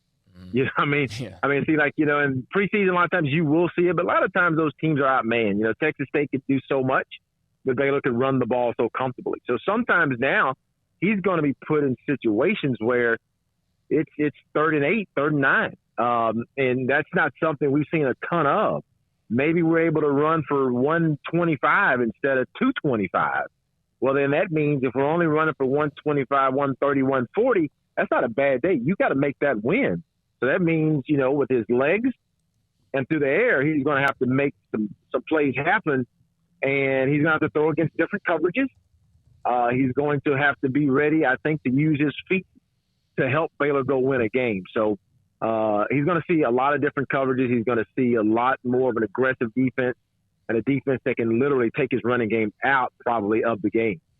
You've done a lot of different Baylor games at this point. Can you recall a moment where you ever saw a game that opened up with a tight end touchdown followed by a fullback touchdown for the Bears? And what kind of, you know, throwing that into the mix, and then, you know, we also saw a dash of Squirrel Williams there towards the end. And, you know, there's not a lot of wrinkles to this offense, but it does seem like there are at least some more things that Iowa State has to think about moving into this Saturday. Yeah, and that's just I'm downtown, so you just hear little sirens. But in any case, like, yeah, I mean, like, you got to go back, you know, hey, to 90s when I was playing. You know, we would give Robert Strait the ball, he would score, and then we would throw it to a tight end. But no, I mean, it's great to see. I like the way Coach Grimes and Coach Mateos is coaching, how they're running this offense and how they have it coordinated, how the line works with the backs and now that works, the play action works together. So they're not coming to get me, I promise.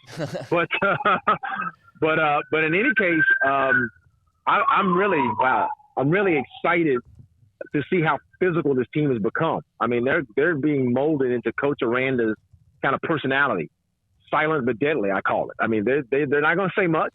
They're going to enjoy themselves, but they're going to come at you, and win or lose, you're going to know you're going to be in a football game. JJ, I mentioned this, I guess, sometime this week, and maybe even after the game a couple of weeks ago, but when you watch Khalil Keith, and we know the offensive line last year was just, it was just not good in many ways.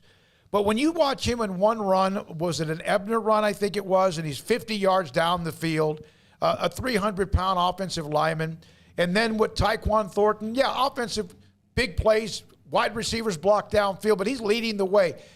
Is that overrated to kind of show this team's chemistry or not? No, it's not overrated, Smoak, because, I mean, that means guys want to play for each other. They want to make plays for each other. Coaches are rewarding that. They're showing that on film. So when you get in film session, I'm sure they probably do a group and then they do position.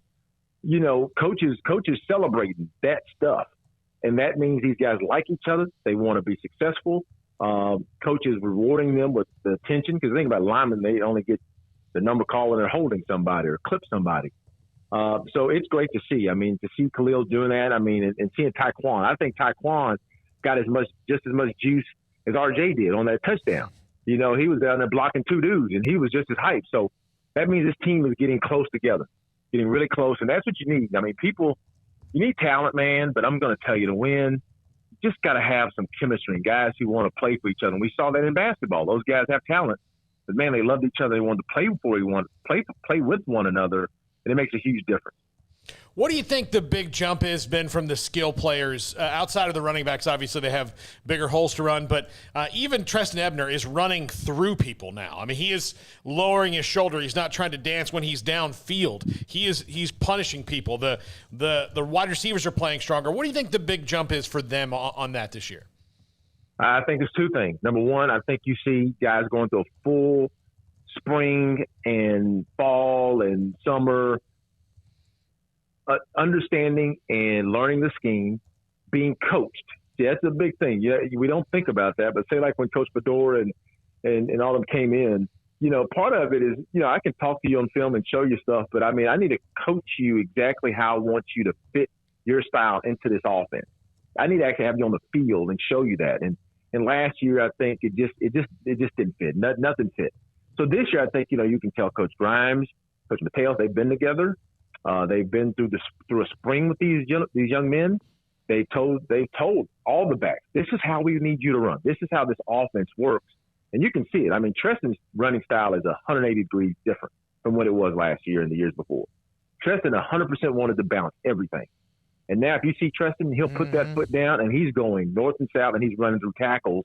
And I hope to see that on Saturday. But all that stuff fits. And you can tell these guys have established a mentality. Look, we run through tackles and we finish forward. And that's how we play. And they bought into it. J.J. Joe with us, former Baylor quarterback, Baylor Radio as well. What would a win mean? Does that legitimize everything because of who it is? Sometimes you can overreact, underreact, or whatever. What would it mean? Smoak, I'm not going to overstate this, but, I mean, we're right where we were in 2019. I remember when they were asking, what are we going to do in 2019? I said, well, we can be 5-7 or we could be 9-0 going into, like, the last few weeks. And I think we're close to it now. We have, I think, a few tougher games than we did in 2019 between now and then. But this one, that confidence meter, for people who, I hope most people listen have probably played, but, when you get to win and you get this certain feeling and it's a confidence that comes along with, things have been validated. Coach is telling me to do this. It's being validated. This scheme, he says, if we do this, we'll win. It's being validated. Now, these guys know they haven't played anybody. And I'm saying that nicely. They know it because they've heard it from their homeboys at different schools. Now they're going to play the number 14, 15 ranked team in the country. You go beat them, then all of a sudden you're not hearing them any more of that stuff. Everything coach is telling has been validated, and now that confidence meter shoots up even higher, and now hey, we probably can beat anybody on our schedule. And to be honest with you, Baylor from here on out will be able to beat anybody on their schedule, and they'll be able to lose to anybody on their schedule. Yep. Right? I think that's true. And this week is huge for that confidence meter and for everything Coach Aranda and Coach Grimes and Coach Mateos have been teaching. This is going to validate a lot.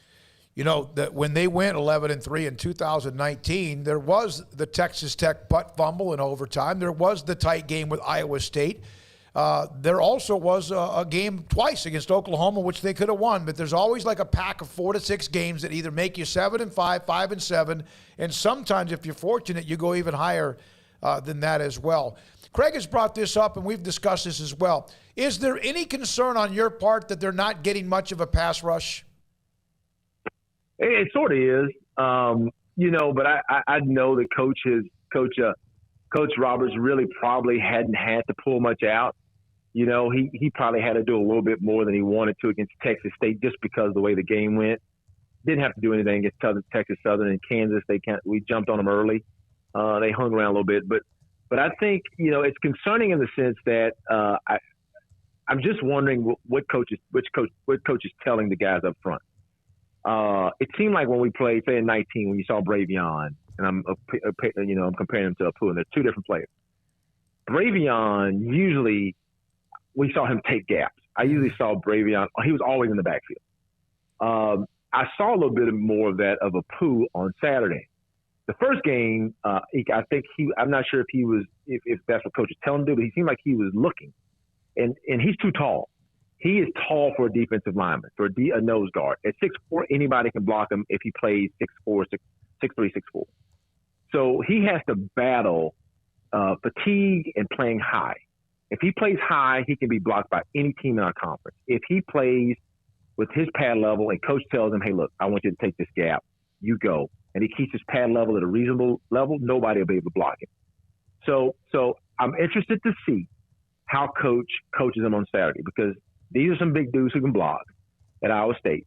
And if they tell him to take gaps, be aggressive and take gaps, I like that game plan. If we ask our guys to absorb blocks and let Terrell and Jalen and Dylan run, I'm not crazy about that. Why do you say? Because these guys from Iowa State ran for 200 yards on us last year. So they have the horses that can go. So you got to make those guys, I think, you got to play on their side of the line of scrimmage as much as you can. So I want to see more, but I think, depending on how this game goes, I think we'll see Coach Roberts dial up a little bit more this Saturday.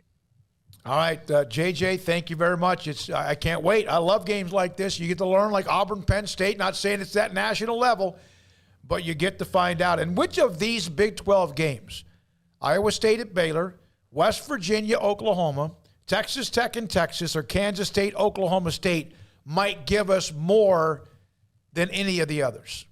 As far as, wow, this is kind of, Man, that's a hard one. That's a hard. I be honest, I really love our game, but I'm going to tell you, not being at home, I think that WVA Oklahoma game is going to tell us a lot, because Oklahoma's kind of been, because they just haven't been hitting on all cylinders. And WVA, they played well. I think they have that one loss at Maryland. Mm-hmm. So I think that's going to say a lot. Number one, about where Oklahoma is. If Oklahoma takes them to the woodshed or wins convincingly, I think we'll say, well, okay, the Sooners are back where we thought they were. If WVA goes in there and wins, I think we're going to say, like, those guys, they're going to be a tough out, right? Mm-hmm. So I would say this first week, that's the one. But as a home, I'm going to say, man, if we get this one, we're gonna have a number by a name, and I'm gonna be ready to go then. Yep, you will. Absolutely. JJ, as always, man, thank you. Appreciate what you do, and thanks for your time. All right, Smoke. Appreciate it. That's JJ Joe, former Baylor quarterback, Baylor Radio. Many things about the game coming up against Iowa State. Yeah, it's interesting what he said about Apu and his height and stuff. That's why we have him on, is to break down stuff like that, or to provide that type of insight that maybe we wouldn't take note of or even think about. But it's a hard choice to pick what the game will be that matters the most in the Big 12 this weekend. I think Texas Tech and Texas will say a lot about both teams. I think K-State, Oklahoma State will say a lot about both teams. I mean, here you got K-State just loses their quarterback. Now they're a top 25 team, hanging on at the very back end of those rankings. But Oklahoma State has been shaky.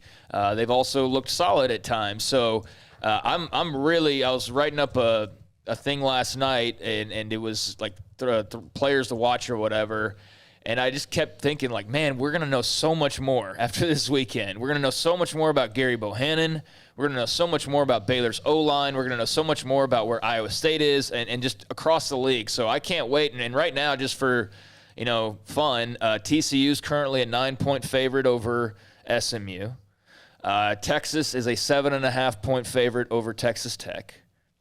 You got Baylor, 7-point dog to Iowa State. That's kind of gone up and down, but it's basically settled in at 7 now. Kansas and Duke. I mean, Duke's a 2+ touchdown favorite there. That's not a surprise. And then a 6-point spread for Oklahoma State over K-State. So that would be technically an upset. And then OU 17-point favorites over West Virginia. So that one's a little bit wider. But for the most part, outside of Kansas and Oklahoma versus West Virginia, I mean, all these games are looking at one-score type of affairs. And it goes to show you how evenly matched a lot of these teams are right now, and how much question there is of, like, who actually is better than who in the Big 12, because they all kind of look like they're on the same level. No one is, like, separating themselves. Even Oklahoma, I mean, you separate them naturally, but they've got plenty of questions to have to answer the rest of the way. Really, the only certainty is that Kansas is the worst team in the Big 12. Yeah. And that's really all that you know for sure right now. Yeah, there are so many questions. And by the way, big one too tonight, 8 o'clock or 7 o'clock. What time do we premiere that, Jack? 7 o'clock. It'll be on the channel tonight. Sometime tonight. Tonight. Big one too with JD Patel and me. We talked about this. Like, it's really hard. This is a league that surprisingly, so far in the early going, we don't know who everybody is yet. And I like that. I mean, I like being able to go like, all right, well, these 4 teams are garbage. These 3 teams are middle of the pack, and they got a couple that maybe could win the league or one that's going to in Oklahoma. I like that it's different. That Texas Tech game to me is very interesting. Yeah. Texas Tech is 3-0 by the grace of God. I mean, by the absolute grace of God, they have not befallen anything terrible. But in Texas, I don't know what to think of them yet. And Steve Sarkisian's got this 1 year, kind of honeymoon with the. I don't know if you ever get a honeymoon in Austin. It's as long as he's going to get. He's got more rope than he's going to ever have at any other point, unless he goes and wins a title. Yeah. So he can, but if he loses to Texas Tech, it comes off the end of the honeymoon. It's not the front end. I think but it's at the all, back end of the honeymoon. I think when you lost to Arkansas, that's when you find out, hey, you actually do live in Austin. Believe me. Here's the thing about if you lose to Tech, and I don't know what's going to happen. I'm terrible at predicting games. You don't think about you just lost to Tech. That means you've lost twice, and you still have Oklahoma, Iowa State, among others, still coming down the pipeline. Well, that's the thing for Iowa State. I mean, They lose to Baylor this weekend. They're 2-2, and that schedule's only going to get tougher because Baylor's not. I mean, right now, I think if you were ranking teams, okay, Kansas is the easiest team you'll play. Well, Baylor's got that one out of the way. So now they have no mulligans the rest of the way in Big 12 play. Others will still get to play Kansas. But, yeah, it's just, this early on, if you're Iowa State to have a second loss this early, that'd be devastating. And, same thing for Texas, like you said. So there's a lot of unbeaten teams right now, and that's not going to be the case. I mean, one of K-State or Oklahoma State's going to take their first loss. Maybe Tech takes their first loss as underdogs to Texas and so on and so forth. Maybe Baylor takes their first loss. I can't wait. I mean, I think the Big 12 is pretty closely packed in together. It's not a situation like in the Pac where it's like Oregon and then everybody else, or in the SEC where you're like, okay, there's Bama, there's Georgia, then there's a second tier of like really good teams too, and then there's a drop-off.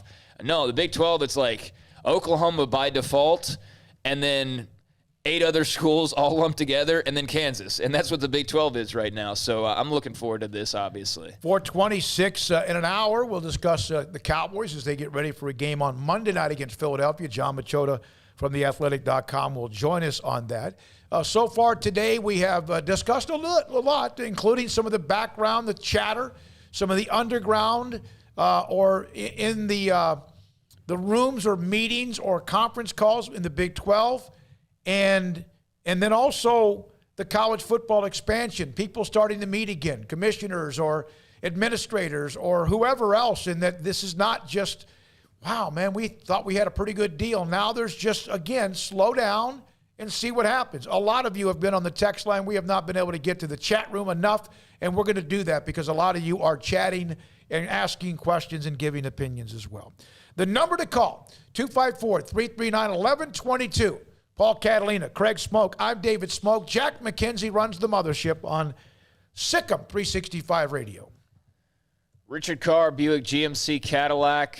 Oh, Richard Carr, they've got a lot of great deals going on right now. They had the Labor Day savings event going on a couple of weekends back, but they had so much fun offering you great deals that they have continued the Labor Day savings event throughout the rest of the month. So come by and see the yellow tag Labor Day savings on both new and used cars on Richard Carr's lot. Richard Carr is loaded with premium pre-owned cars and trucks. All of them go through a 172-point inspection before ever hitting the lot. And with dozens of lenders, Richard Carr's goal is to say yes when others say no, as 100% credit approval is always their goal. They have a wide variety of vehicles on the lot right now. Not as much as they would like, to be perfectly honest with you, but we'll get to that in just a moment. But for what they do have right now, they have the full line of Cadillacs, the ultimate American luxury vehicle.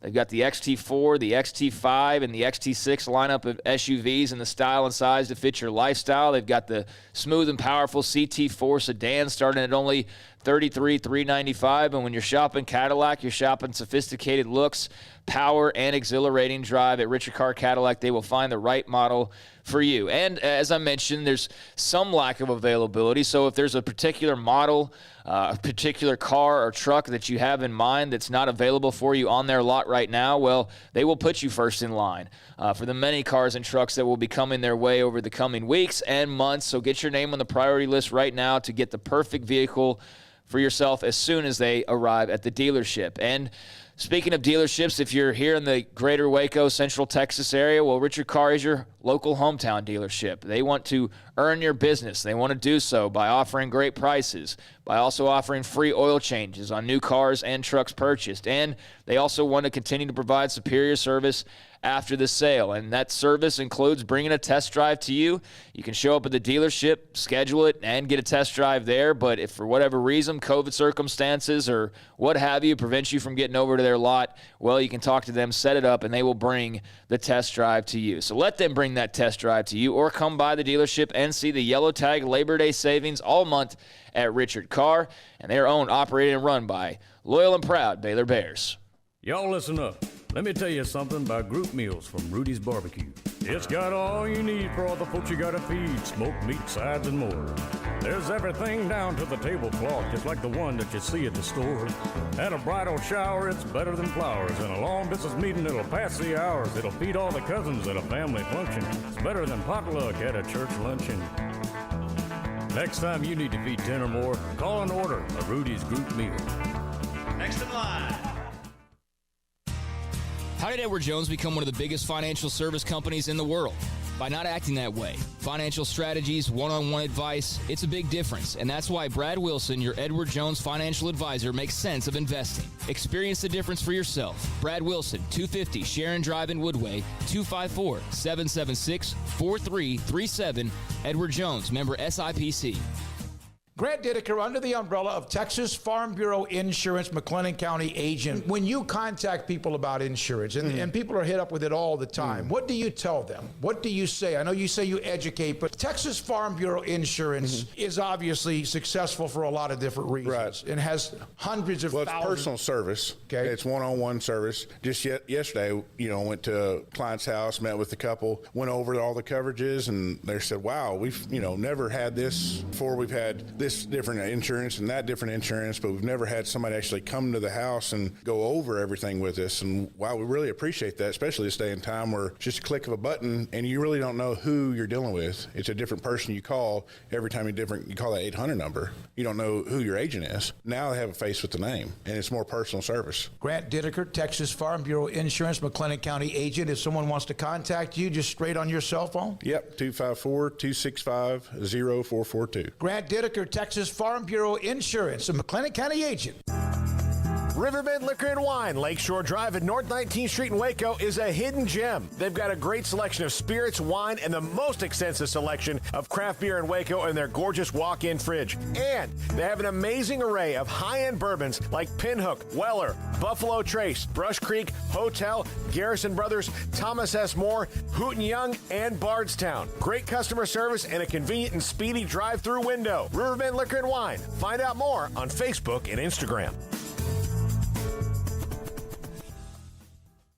Boozers is the wedding ring store and more. If you're ready to get engaged or already married and want to upgrade your wife's ring for a special anniversary, Boozers is the place to go. With the largest selection of premier quality diamond engagement rings and wedding rings in Central Texas. They have 7 cases with over 300 styles of rings from top designers like Natalie Kay. Choose from yellow, white, or rose gold, plus beautiful top quality loose diamonds. With an in-house jewelry, they can also custom make anything you want. Bring in a picture or drawing and let Boozers create your one-of-a-kind pendant or ring. They can even use some of your old gold and diamond jewelry to create something new. At Boozers, you'll find a great selection of quality timepieces, and Boozers is the place for expert watch maintenance and repairs too.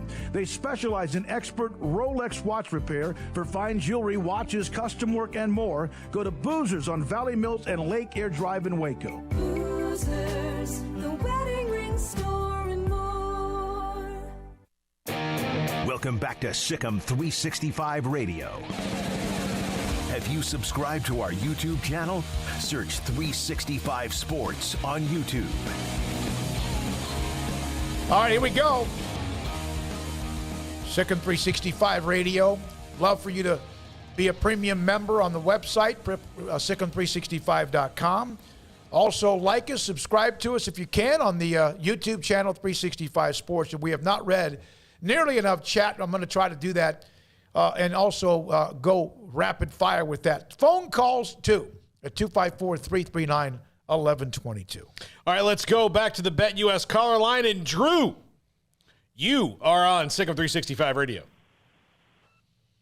Hey guys, I'm a BYU fan, live in Utah, originally from out east. I was thinking of the next round of expansion, a couple of teams that hadn't been mentioned, but if you go to 16, I was thinking you add Memphis, of course, and then South Florida to make that rivalry, but then also adding the 2 service academies and just kind of lean into that, middle America and stuff like that. But then the pods, when you make 4 pods of 6, or have the 16 teams and you have 4 pods, you schedule the 3 teams from your region as the 3 other teams, and then you got the 12 teams left. You can play half of those, where you split the pods every year, and you play half the teams from the other pods, split them up, go home and away. So you're visiting and receiving one of the teams from the other region, and just making those pods like BYU, Air Force, Kansas State. I mean, you put Air Force in there, that'll give Kansas a chance to win a game each year too. But that was so mean. That was terribly mean. Yeah, but then you put Oklahoma State with Baylor, Texas Tech, and TCU, throw Houston with the 2 Florida schools and the Naval Academy. And the value, I mean, I understand there's not a lot of potential with the service academies, but I think you added a lot of potential in the last round of expansion. And then, you pull one of those invitational tournaments on an aircraft carrier from the Naval Academy with the best basketball conference in college basketball, and I think that's interesting. Yeah. But I mean, not a lot of initial value or potential value, with the service academies, but it's just a different slant, I was just wondering what you guys thought of that. I like the fact that it's unique, what you told us. I do. Yeah. And I love the service academies. I don't know if that's going to be a part of it. I doubt it. But I've always loved just playing them, much less them being a part of anything with the conference. I thought just for looks, the last time when the Big 12 went down to 10, adding Army and Navy would have made sense to me, just so you could – who was going to say it's a bad idea? I would like you to stand up in front of a bank of microphones and tell me that adding this – I get that there are things that obviously we can think of that the service academies may not bring that other people will. But I would like someone to have the stones to get up in front of a bank of microphones and tell me it's a bad idea. They won't do it. No, you would. You surely wouldn't be a politician. You'd never win anything the rest of your life. Yeah, I mean, I think that it'd be a good idea to look at the service academies. I do think the Air Force is probably bound for the American at this point, just based on the way that things are slanting, and they would be able to join up with Navy, and you'd have that automatically built in. I'm not sure about Army and what they might be eyeing there, but as for a different just look and just a kind of a different feel and a different identity for the Big 12, I think the fact that you have a core of Texas schools and then kind of a wide swath nationwide and then potentially a pod of service academies or at least a portion of service academy, I think that'd be really unique. That'd be really cool. And I think most of the fan bases, even if Air Force isn't up to snuff or what have you, that would be a really interesting, set of teams to have to prepare for, and one that I think a lot of people would get excited for, as opposed to playing like Middle Tennessee State or something like that. You play, Air Force or Army or Navy, people can get behind that and rally that. So I think that would be really unique, and I don't know, like you said, what value they bring to the table or how long it would take for them to potentially bring some value, because that what it would all boil down to. And are they a better option than your other options? I mean, would it be more beneficial in the long run to have a couple of service academies as opposed to having a Memphis and a Boise State who just kind of blend in with the others they've brought in? So yeah, I think that's a unique perspective and idea, and the pods are very intriguing. How that all sets up and settles in in the future will be one of the more fascinating parts of Big 12 expansion. It's interesting how pods, which was an NCAA tournament thing, it used to be, was brought up when the SEC added both Texas and Oklahoma. That's okay. How does that going to figure out? From Mike George, Navy plays Houston this Saturday. Baylor's never played Navy. I think you ought to play at an academy. You can't play it every year, but I think it'd be great to have academies. I would love to just go the road games to Annapolis, to West Point, and also to Colorado Springs. And I think there is just, as much of an option to be on the table as, the others, like I was just saying, Boise State, Memphis. I mean, they obviously would be intriguing options as well. But, yeah, throw the service academies into that pot as well. And, we don't know with expansion and future expansion. We know the Big 12 is going to be looking out.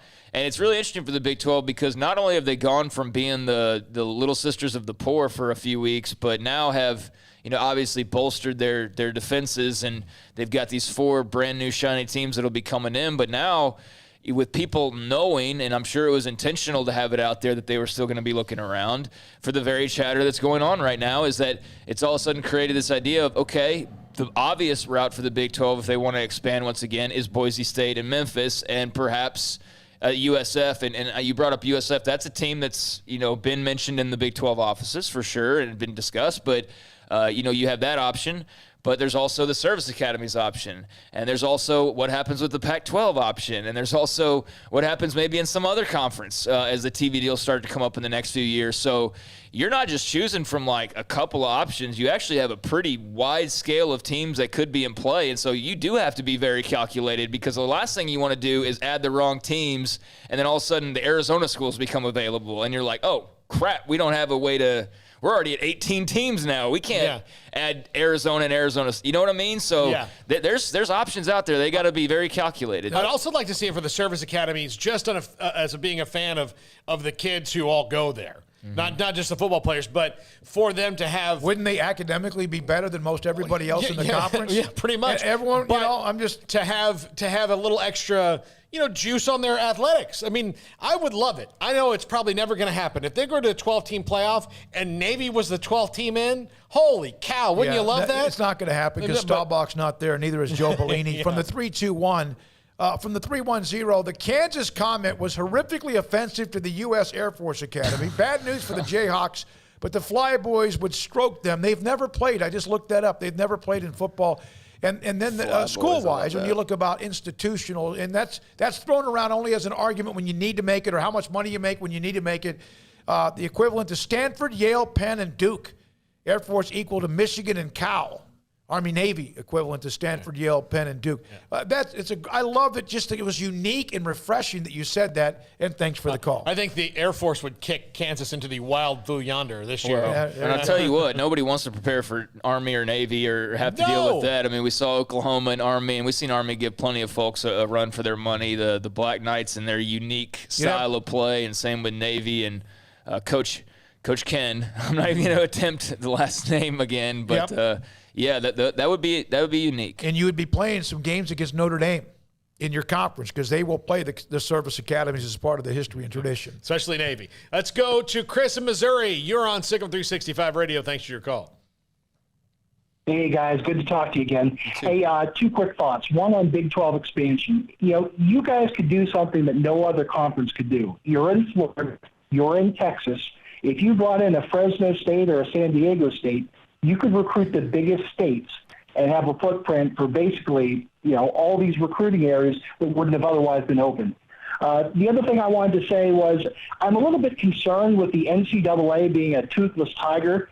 Do you feel with the way we're going that the NCAA, there's not going to be any such thing as recruiting restrictions anymore? I'm afraid the rich teams are just going to be able to buy their players. We're already letting these players come in and get these kombucha deals for money. I mean, I'm a little bit worried that somebody like Texas or Oklahoma will just be able to outbid most of the teams for players they want. Well, Chris, what do you think? Chris, you're not wrong. And there was, I think it was our guy who likes SEC football and nothing else in the chat. Is that Bob? In the chat that said adding Memphis would be a scandal waiting to happen. I'm curious, outside of anything that's like against the actual law, like robbery or murder or something, what a scandal in the NCAA could be now. What's against the rules? Tell me what is against the NCAA rules as we grew up and knew them. Well, I mean, you can't have a coach like directly hand a paper full envelope of cash. But even then, those guys are waiting. But then to be he can punished. also just say, like, hey, here's your cut of the car dealership sponsorship. I mean, basically, it's like I said the other day, remember Oklahoma with Rhett Bomar and Adrian Peterson and the big debacle that was with Big Red Motors? That would all be free and clear now. Like, you could Adrian Peterson doesn't have to work there and doesn't have to pretend that he works there like he was doing back in the day and like Rhett Bomar was doing. They would just flat out do car commercials and get paid out. And like, that's the thing. Like, that's the difference now is they had to have fake jobs to make real money to, somewhat pull them into playing for Oklahoma. It's not the only reason they chose it, but that's part of the deal. And now they could just be spokespeople. So, everything's out in the open and free and clear. But, yeah, I mean, barring something just absolutely horrific against the law in general, there's not a lot that they don't. And the NCAA doesn't adjudicate that. The law does, and then the public does. Well, the whole time, we were talking a few months ago about the NCAA not having all their ducks in a row, which is like every case that's been out there for the last 5 years. I mean, from Alston to everything else in between, and they're still out there lingering, more and more cases that are piling up and more problems for the NCAA. Toothless is the right word. I don't know what they do. I mean, I honestly don't, and they've had the luxury now of having the whole college football world distracted by realignment and distracted by the season starting, and I have not seen anything here as of late on name, image, likeness, and actually passing one rule for everybody, because that's part of why it's such a Wild West, is that different states have different laws and different schools have different rules. And so where's the update on the broad legislation for name, image, likeness? That's just falling off of a cliff. And would it surprise you at all that that's still not done a year from now? Won't surprise me, because nothing ever gets done by those folks. You could honestly pass something right now, is take the best parts of all the laws that are pro-athlete and pro-school together, that work the best. Take Florida's and Texas and Georgia's and everybody's law who's got a law. Take a survey of all the university presidents and athletic directors. What works best and what would you like? Write that into a Word document and vote on it in an hour. That makes way too much sense. I mean, what do you think? Way too much sense. Stop making sense. Yeah, all right. It's too easy. Bill in Thornton, Texas, you are on the BetUS caller line on Sikkim 365 Radio. Okay, so on Big 12 expansion round 2, saw the post about that, and so my question is, do we have a chess game going on, speeding up round 2 to really get the attention of these 4 Pac-12 teams and maybe trying to draw them into making a decision sooner than later? First of all, it could be a chess game, and I'm not so sure but I think it is in certain ways. Secondly, there's no speeding up. I've seen that a lot. There's no speeding up. The Big 12 added their 4, and I want you to follow up if I didn't answer this. I dropped him. Okay. Well, thank you for the phone call, and hopefully we'll hear from you again. Yeah, no one is speeding anything up. The Big 12, I feel, has already made the decision they're going to expand again. Whether it's 2 or 4, we don't know. But there is no speeding up. This is they've survived, and they seem like they always have a cat of 9 lives. But no one is trying to race to the expansion, and nor can they until the Texas-Oklahoma money, whatever it will be in payment, is figured out. And that could take a while. But no one is speeding up. But I do think that there's no question there will be a chapter 2. I don't think that speeding up is the right term. I don't think that's it, because they can't actually speed up. They have to, do things in sequence. Because whoever you're trying to speed up with, they have their own exit timelines. I do think, though, they are trying to market it. They're trying to get it out They're trying to get feedback like, okay, let's float this out because let me tell you something. It wasn't all positive when they first mentioned UCF. Brigham Young was positive, I think, but there was still some backlash with that. Or Cincinnati, none of those were like, oh my God, that makes sense. And guess what? When they actually announced it and it became official, I didn't see one negative comment or column or article about what the Big 12 did. But when it was first announced, it was like, and there was a little bit, it brings me to this. I see a lot of, why Boise or Memphis? Ew. Well, isn't that kind of what the Big 12 had thrown at them? when they decided they wanted Texas and Oklahoma only and none of the other conferences came running to beat down the door? Isn't it amazing how the mentality flips as soon as you feel secure? Yeah. Yeah, like so you were worried about your future, and all of a sudden, like, the Big 12's good. Okay, yeah, screw these other teams. yeah, Who wants them? Yeah. But you were one of those that others, I'm them. talking about whether it's Ames or Manhattan or if it's Waco or Lubbock or whoever else. It was like, ooh, that's kind of where you were. And now you have stabilized. There's no question. And it's like, we don't want them. Well, who right cares? now, Yeah. it's open season, and there is nothing wrong with looking at the options that are ahead of you. That doesn't mean that they will do that. But appreciate the call. Appreciate I mean, and the timeline is what it is. You're looking at the Pac-12 in 2023. Their contract's running out. So, I mean, we're, 2 years away from that? Less than 2 years away from that now at this point. And you saw think about how quiet it was before the Oklahoma-Texas report. I mean, there was constant chatter over the last few years on message boards and social media because there's always chatter about some conspiracy or something that's going to happen down the line.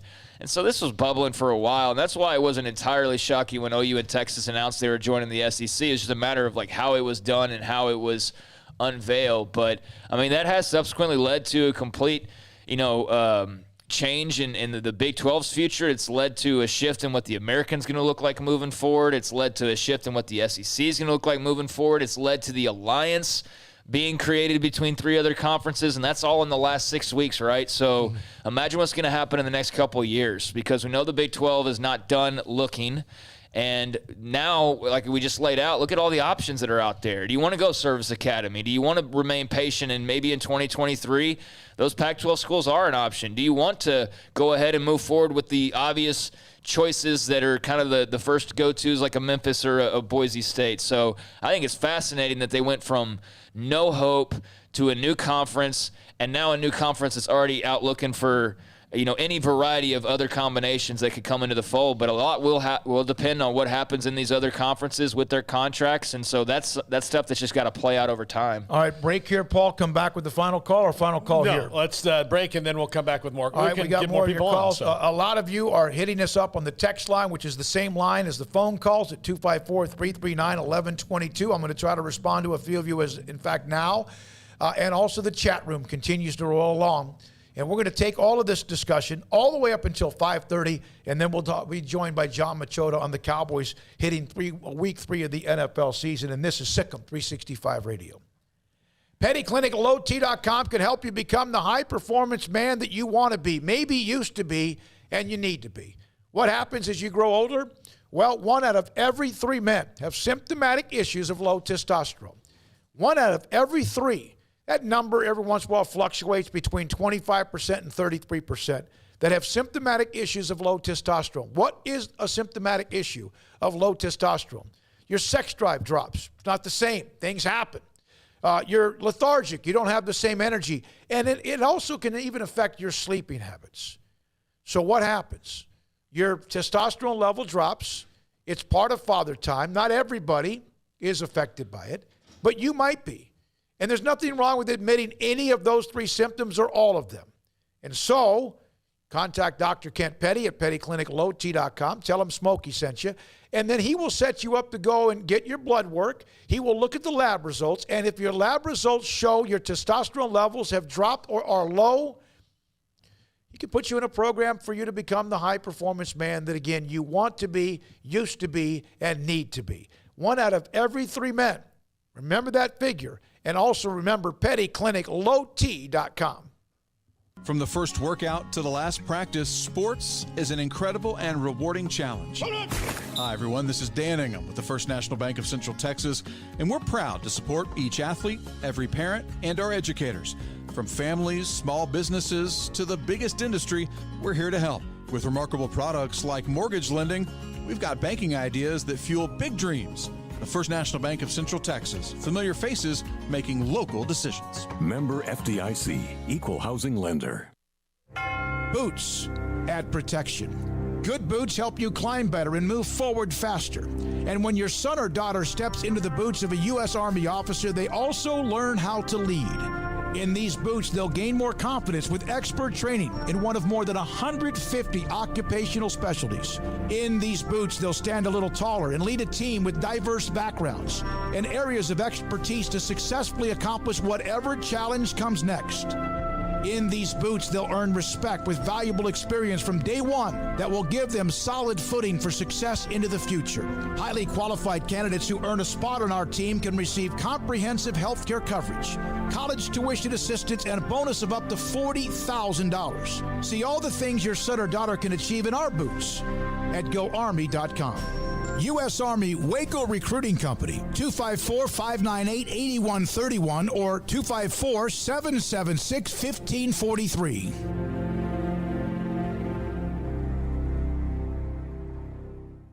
Ram Power Days are going on now at Allen Samuels with the new 2021 Ram 1500 Quad Cab Lone Star with total values up to $7,000 or 2.9% for 72 months.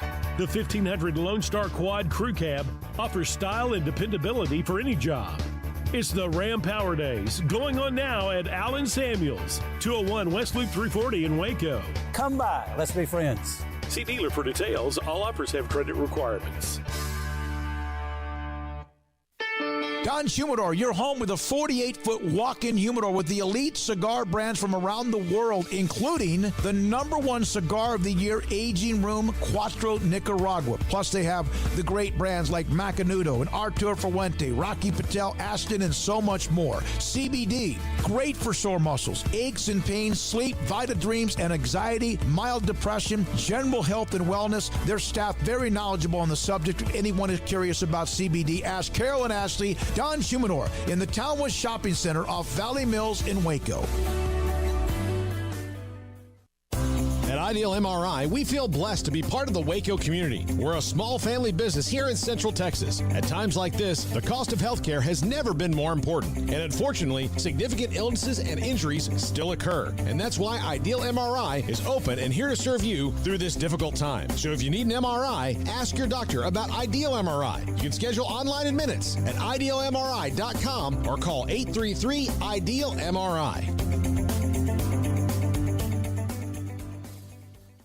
With so many companies and policies out there, it gets so confusing shopping for insurance, and I never know if I'm getting the policy that's right for me. Luckily, I met the team at the Niche Group Insurance Agency. With the Niche Group, you can go to one company and get access to coverage options from many insurance carriers, and you get to speak to a real person about your specific coverage needs. With the Niche Group, I know I'm getting the right coverage at the right price. If you need insurance, talk to the experts at the Niche Group at 1-800-258-8302. Welcome back to Sikkim 365 Radio. Are you a Sikkim 365 super fan? Then try out our premium subscriptions at Sikkim365.com. Blake in Orlando, should the Big 12 go to 16? Do you believe the pod system would be the way to go? If so, who would be in which pod the strongest expansion candidates as far as Houston, BYU, Cincinnati, and UCF from the 3-2-1? Well, I mean, let's answer that. Or go ahead. Go ahead. You want to? Well, it was one that's similar. Go ahead. No, I would think Houston has to be attached to the Texas schools. UCF with West Virginia, Cincinnati, whoever, right? Yeah. Yeah, I mean, we've had a lot of people call up with different options, including not having the Texas schools altogether. So if people have a perfect idea in mind of what that would look like, feel free to share that and give us some ideas. But yeah, I mean, how that gets broken down and who's included with who is definitely one of the more interesting aspects of this. I don't know. We don't. It's not going to just like you throw 16 names in a hat and pick them out. There's got to be a rhyme for. I would think that the Texas schools will want to be together, but we don't know that. We really don't know four that. pods of four. I don't know why you wouldn't have Houston, TCU, Baylor, and Tech together in one of them. I agree. But we've also had people say, well, no, you have Houston with this school or whatever. So, yeah, they've got options. All right, Paul, take the call. Is it still there? Yeah, it's still there. Take the call. Very patient. Tim in Hartford, Connecticut. You are on Sikkim 365 Radio. How you guys doing? Thanks for taking my call. Thank you. Hello? Yeah, you're here. Go ahead. Okay. So I just want to say, I don't think the Big 12 is going to expand past 12. There's a prevailing thought that some people have that the real reason they said that is they wanted to stabilize the American and the Mountain West, because they're both looking at each other right now. There's rumors that Air Force and Colorado State may go to the American. And, the Mountain West, I think, is the number 6 conference right now, so they might want to grab somebody out of the western part of the American. So I think the Big 12 just said that because they wanted to stabilize everybody below them. I also don't think that the Big 12 will be able to rate anyone out of the Pac-12, just because brand-wise, the Pac-12 has most of the better brands. So unless the Pac-12 were to get rated significantly, I don't see any movement going that way either. Okay. On the 12 and whether they are just saying, I do believe they're going to go past 12. That's my opinion. I don't know when, but I do think they will. And there's got to be some sort of a rhyme or reason for it.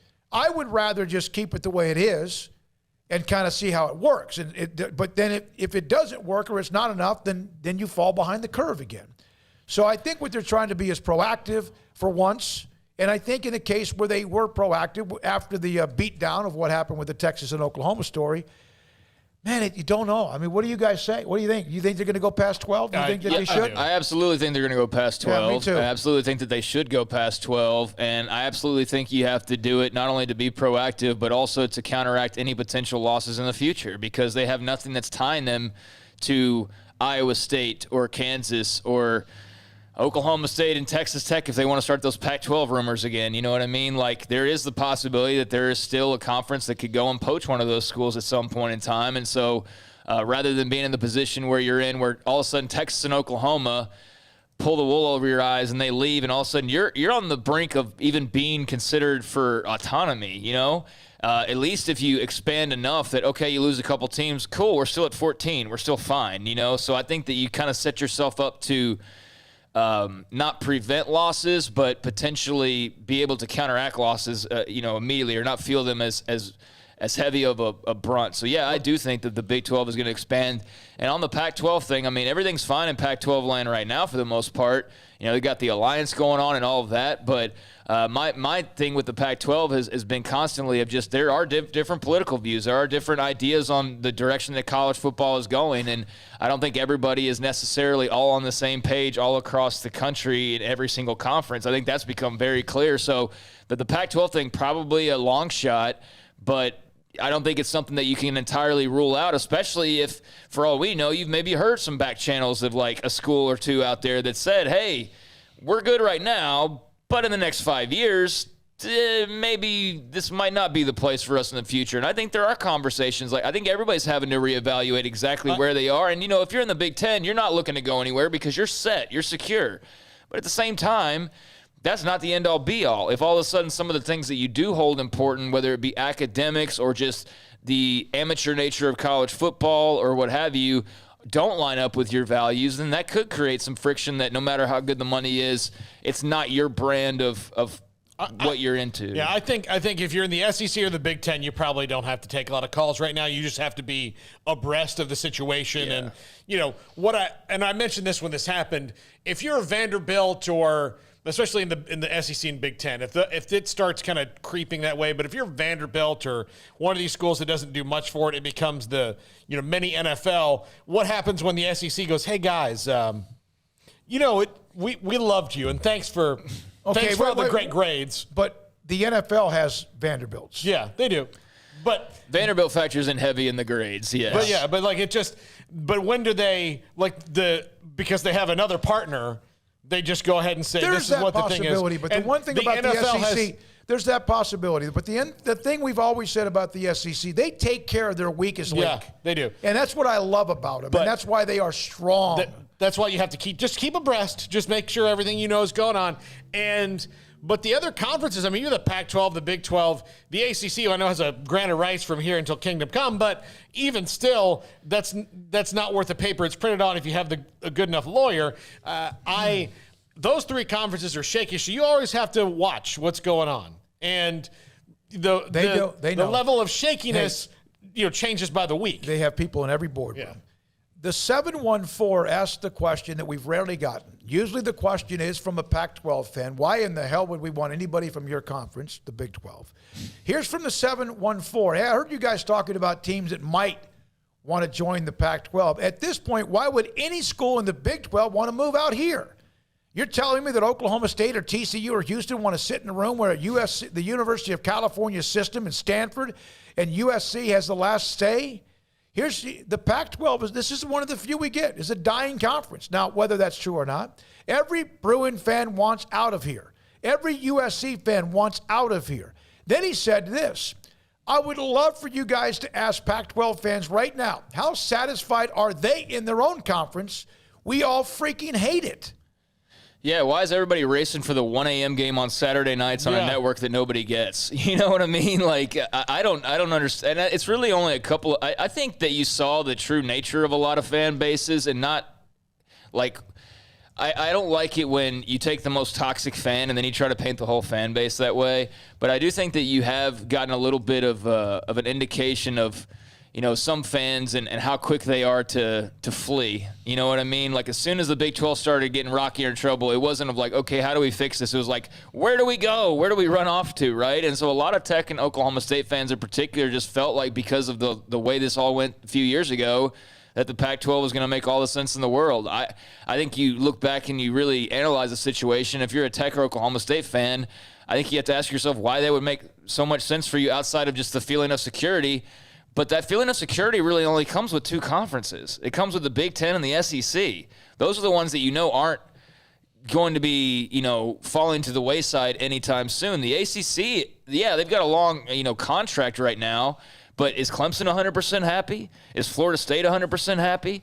I think there's some ACC schools that aren't completely content with, you know, the way things are going. I think that holds true for the Pac-12 as well. So yeah, I don't get the whole why you would want to rush to the Pac-12 when the Big 12 has made the moves they have. I think it's entirely possible the Big 12 is already better in football, in my opinion, this year, and are in most years. But I do think the Big 12's got a lot of promise and hope for the future right now, and I'd be excited about the possibilities there rather than what may look better right now. Somebody brought this up, Craig and Paul, and thanks to our audiences, that if you in fact form this new Big 12, is there a possibility that none of them are blue bloods?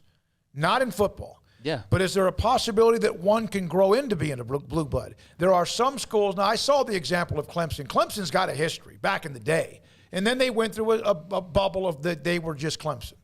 But I don't think any of those – there's a lot more than just being able to win conference titles, becoming a blue blood. There's a lot more to that. But that is a thought that could there be one that develops from the new conference? I don't know the answer to that, but it's a great question. Well, we almost saw it happen in the regular conference. I mean, Baylor was knocking on the door, not of, you know, that blue blood term, I don't just slap that on anybody. I mean, I hold that very exclusively to certain programs. And, yeah, you have to do a whole heck of a lot over a long stretch of time to be considered that, in my opinion. But I think you saw that Baylor was knocking on the door of being a playoff buster and a team that nobody expected to see in that party.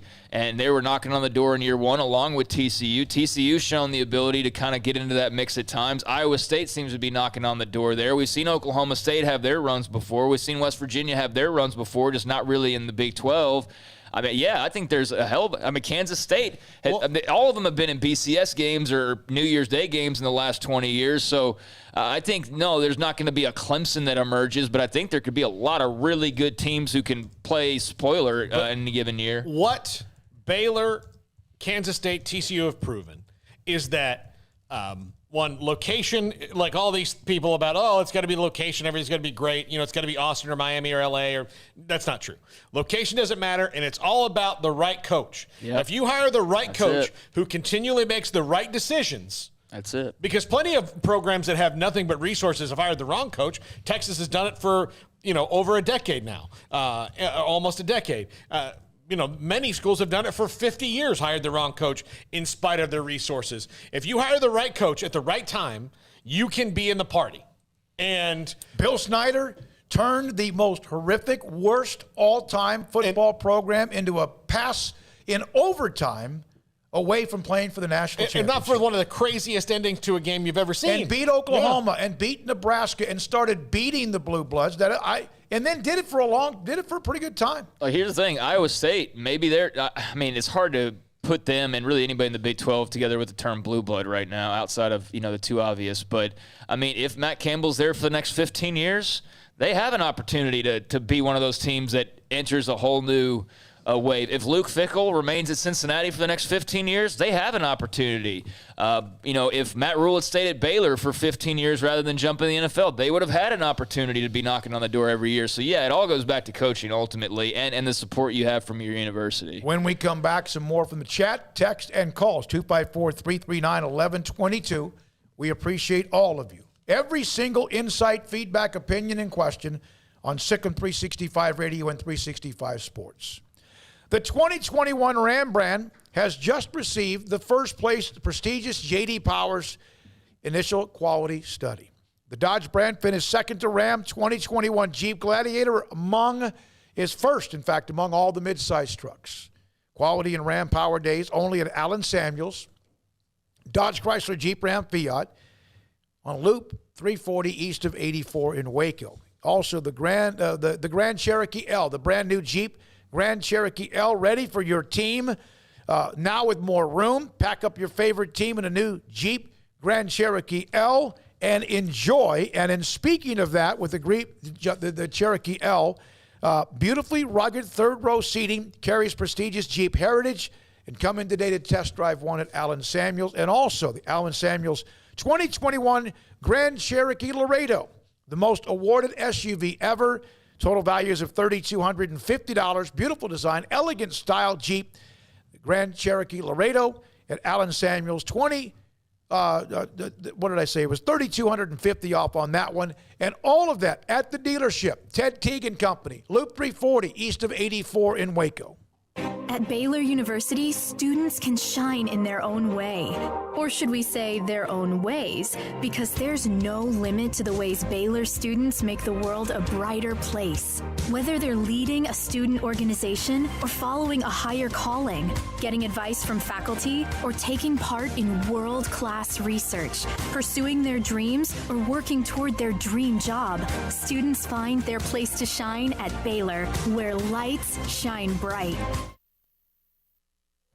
Stepping into a new pair of boots is great, but stepping into the boots of a U.S. Army officer can also add confidence and leadership skills to your son or daughter's career path. There are more than 150 occupational specialties to help them find the best fit for their future. See all the things your son or daughter can achieve in our boots at GoArmy.com.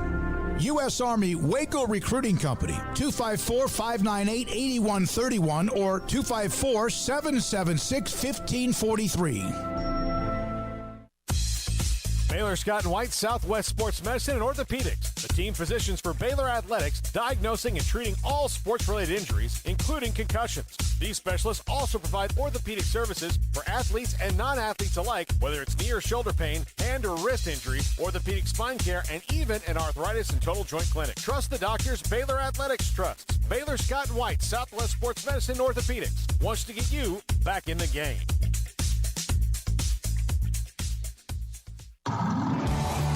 It's time to fire up the grill, heat up the oven, or get that deep fryer going to enjoy the top quality products at Waco Custom Marketplace. Order 30-pound sacks of live crawfish by 6 on Wednesday. Pick up on Friday afternoon after 2 or Saturday. Enjoy the weekend. 30-pound sacks of live crawfish available right now for $4.25 a pound. Find all the crawfish boil ingredients you need, including red beef potatoes, sausage, corn cobettes, and Louisiana boil seasoning. Make your order for live crawfish by Wednesday at 6. Pick up on Friday after 2 or all day Saturday, and enjoy the weekend. Waco Custom Marketplace, your home for fresh baked kolache, cinnamon rolls every day. Butcher shop to cut your steaks the way you want. Fresh seafood, summer sausage, boudin, house cured and smoked bacon, spices, seasonings, soup mixes, and more, and weekly gift boxes for any occasion. Waco Custom Marketplace, 425 Lake Air Drive in Waco, or WacoCustomMarketplace.com.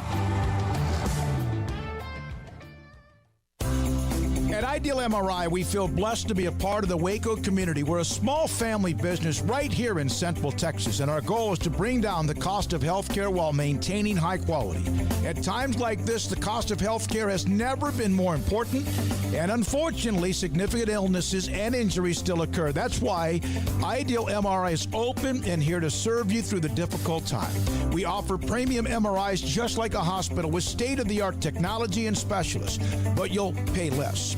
Sometimes thousands of dollars less, whether you're using insurance or not. At Ideal MRI, we accept most insurance and there are no hidden costs, even offering financing if that's needed. Everything included in the price, and you'll not get something as a surprise in the mail later on. If you need an MRI, ask your doctor about Ideal MRI. They'll know. You can schedule an appointment safely from home online in minutes at idealmri.com or give us a call, 833-IDEAL-MRI, idealmri.com. Let Camille Johnson Realtors guide you seamlessly through the process of buying your dream home or selling your current one. Commercial, farm and ranch, or residential, Camille Johnson Realtors can smoothly and successfully lead you through any transaction. With a team of 28 experienced agents who are excited about serving you, Camille Johnson Realtors services the entire greater Waco area. If you're in the market to buy or sell, contact Camille Johnson Realtors, 104 Midway Center in Woodway, or find them online at www.camillejohnson.com. Camille Johnson Realtors, elegant, charming, warm. Welcome home. Welcome back to Sikkim 365 Radio. The 5 o'clock hour is sponsored by Edward Jones Investments with financial advisor Brad Wilson. Investing is time and experience back to you and your money during today's changing times. Edward Jones, making sense of investing. All right, here we go. Sikkim 365 Radio, 365 Sports. We do have a segment at the bottom of the hour to discuss the Cowboys and their upcoming game. We've heard from J.J. Joe, also Travis Hines, who covers Iowa State. The chat room has been kind of going busy. I don't have time to be able to go back to get everybody, but here's just some of them. And just know, I know that we have like side chats that go on as well. We are keeping abreast of what's on there and try to get to them as much as possible. And yeah, so we're reading them and may not get to all of them, but we'll get to a lot of them. All right, if Pac really had any balls on competitiveness for all 12 teams and goes to a two-tier model, it might work. No one knows what they got cooking. True. I mean, Kliavkoff is a departure from Larry Scott. That is for sure. And I think he's a very smart man. So I don't think by any means, when I'm talking about the Pac-12 and, you know, potentially what's out there in the future, I have no doubt whatsoever that they have some plan, you know, and something to soothe any tensions if there are any moving forward. And yeah, he's a unique guy and a unique mind in college football and will definitely be one to keep track of for sure. From Jay Bird, in fact, Kliavkoff is from the MGM Las Vegas world. Fair went out the window with Larry Scott. Lewis, let's see here. The wine and cheese Pac-12 schools look down on Arizona State, Wazoo, Oregon State, and Arizona, which is strong academically, but gets lumped with party schools like Arizona State. Hey, every conference has somebody that looks down on somebody else in the conference. The difference that separates the SEC is they still love the weakest link and take care of them and will not attack them. And that's the difference I've seen since conference really kind of went to expansion and realignment back even when Arkansas and others left the Southwest Conference. I could see where that would be a turnoff for those programs, though. Now, you know, does the money talk enough to where it doesn't matter and it's just like a thing you put up with because, you know, not everything's perfect, but I could see, you know, and that's kind of what I'm getting at with how happy are they? I mean, are they happy enough to where Kliavkoff's the answer and the Pac-12 is going to be great for forever and there's no reason to ever leave? Or is there enough of a divide on, you know, the direction of college football moving forward, college athletics moving forward, politics, et cetera, that, you know, maybe there is that discrepancy between the power brokers and the, you know, more politically leaning universities as opposed to some of those that are looked down upon, so to speak. I could see that being enough of a reason to at least look around and say, you know, maybe we fit better somewhere else in a few years from now. From Jeff, we know is a big Alabama fan. Trust me, USC ain't going to sign a deal to make half as much as SEC and Big Ten. From Steven, if the Blue Bloods leave the Pac-12, they will be adding San Diego State, Rice, and Tulane if academics are the most important thing, and we know that that's in tongue-in-cheek. That's true, yeah. It wouldn't be the most impressive conference if you went just strictly on that route. It's a card you pull out when convenient, I think. If, in fact... It's something they hold to, for the most part. If, in fact, there is no football, and there are exceptions, like someone even brought up Gonzaga on the chat room. If there's no football that doesn't generate money, it's a black hole. It's RIP. Rest in peace for everybody else. We absolutely... I personally think you're going to see some teams disappear like UAB did for a while, and of course they've come back and started playing football again. Yeah, I mean, that was the fear when name, image, likeness hit the scene, right? And there was actually an article, I think it might have been Ross Dellinger, I don't know off the top of my head, so apologies if it was somebody else, but they were talking about how NIL hasn't been the big boogeyman that a lot of people thought it would be, because what do? We hear a new idea that's something outside of the box and completely different to what we're used to. We get scared of it, and we think of the most extreme negative impact that it could have. And so, oh my God, NIL is going to ruin college sports and this and that. I do think it's had an impact, but I think what we've seen is that football is really all that matters for the most part, and there are unique athletes at other institutions that some brands have an interest in. But in terms of the has and the have-nots, I think it's pretty much the same thing that it's been. I think everybody's pretty much in the same spot that they were. If you're at Alabama, you probably have more opportunities. If you're Baylor, you have some, but not as many. And you go down lower and you have little to none. And that's just kind of the way that it is. So it really just is indicative of the way college football is already. It's haves and have-nots, but it certainly hasn't ruined the sport to the extent that some people feared that it would. But I do wonder, the more we move forward and the more we see sort of the directions that conferences start to take, especially the SEC, there, that talk that was there early on about the mini NFL, that's not going to fit everybody's mentality, and that's not going to fit everybody's desire as an institution. And so if there is that direction that's taken by some, then yeah, there are going to be some that are left out, and there's some that might decide, you know what, this party just ain't worth it anymore, or we can't sustain this, and that would be very unfortunate. Kuz's Corner. I like the new teams coming into the Big 12, would be content playing in the conference. However, the ACC fits much better geographically, and it will get and renew old riveries. Talking about, I think it's... Sadly, geographics is... Not even a... It's not even a factor anymore, yeah. From Jeff, having 6 teams competitive is better than having Clemson and no one else. Sam Kim, for 2 years, I have zero worry as a Pac-12 fan. Now, if Kliavkoff face plants, then all bets are off. Let's see here. Yeah, I think you definitely feel a lot better about the Pac-12, but I think, Oklahoma and Texas just showed us, though, that anything is possible at any moment. And it's not necessarily in the middle of the night you grab your belongings and you head out of town and, like the Irish goodbye, you just don't say anything. But, it's a shifting landscape. Nobody knows what the future looks like. Nobody knows what these future TV contracts are going to look like, too. That obviously play a huge role. But I do think the Pac is at least stable for the time being. From Jay Bird, the Big 12 is the only Power 5 without a blue blood. Interesting to see if that affects their TV deal. I think it will personally.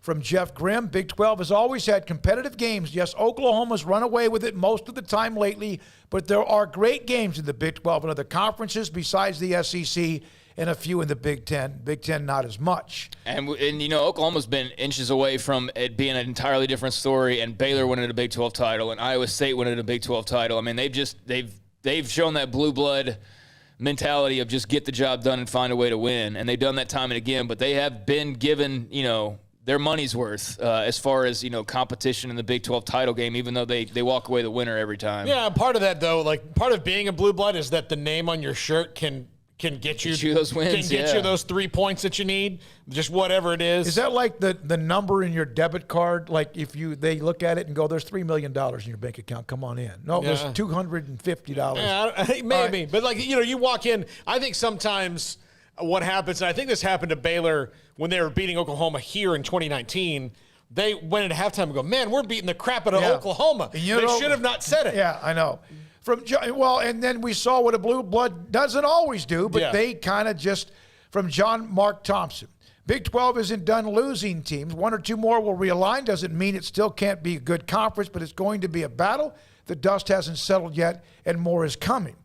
Also from Gary. Let's see. And, that's entirely possible as well. I mean, I think it's going back to the whole Like the Pac-12 thing, not trying to focus in on them, but we brought them up because it's something that the Big 12 at least has to keep in mind. And I don't think it's exclusively them either. I think that the Big 12 just in general has to look around at all the conferences and see who may be feeling like they're getting left behind or left out or not respected enough. And so simply bringing the Pac-12 up to say, like, hey, there's been some shenanigans there in the past. There's been some teams that are unhappy.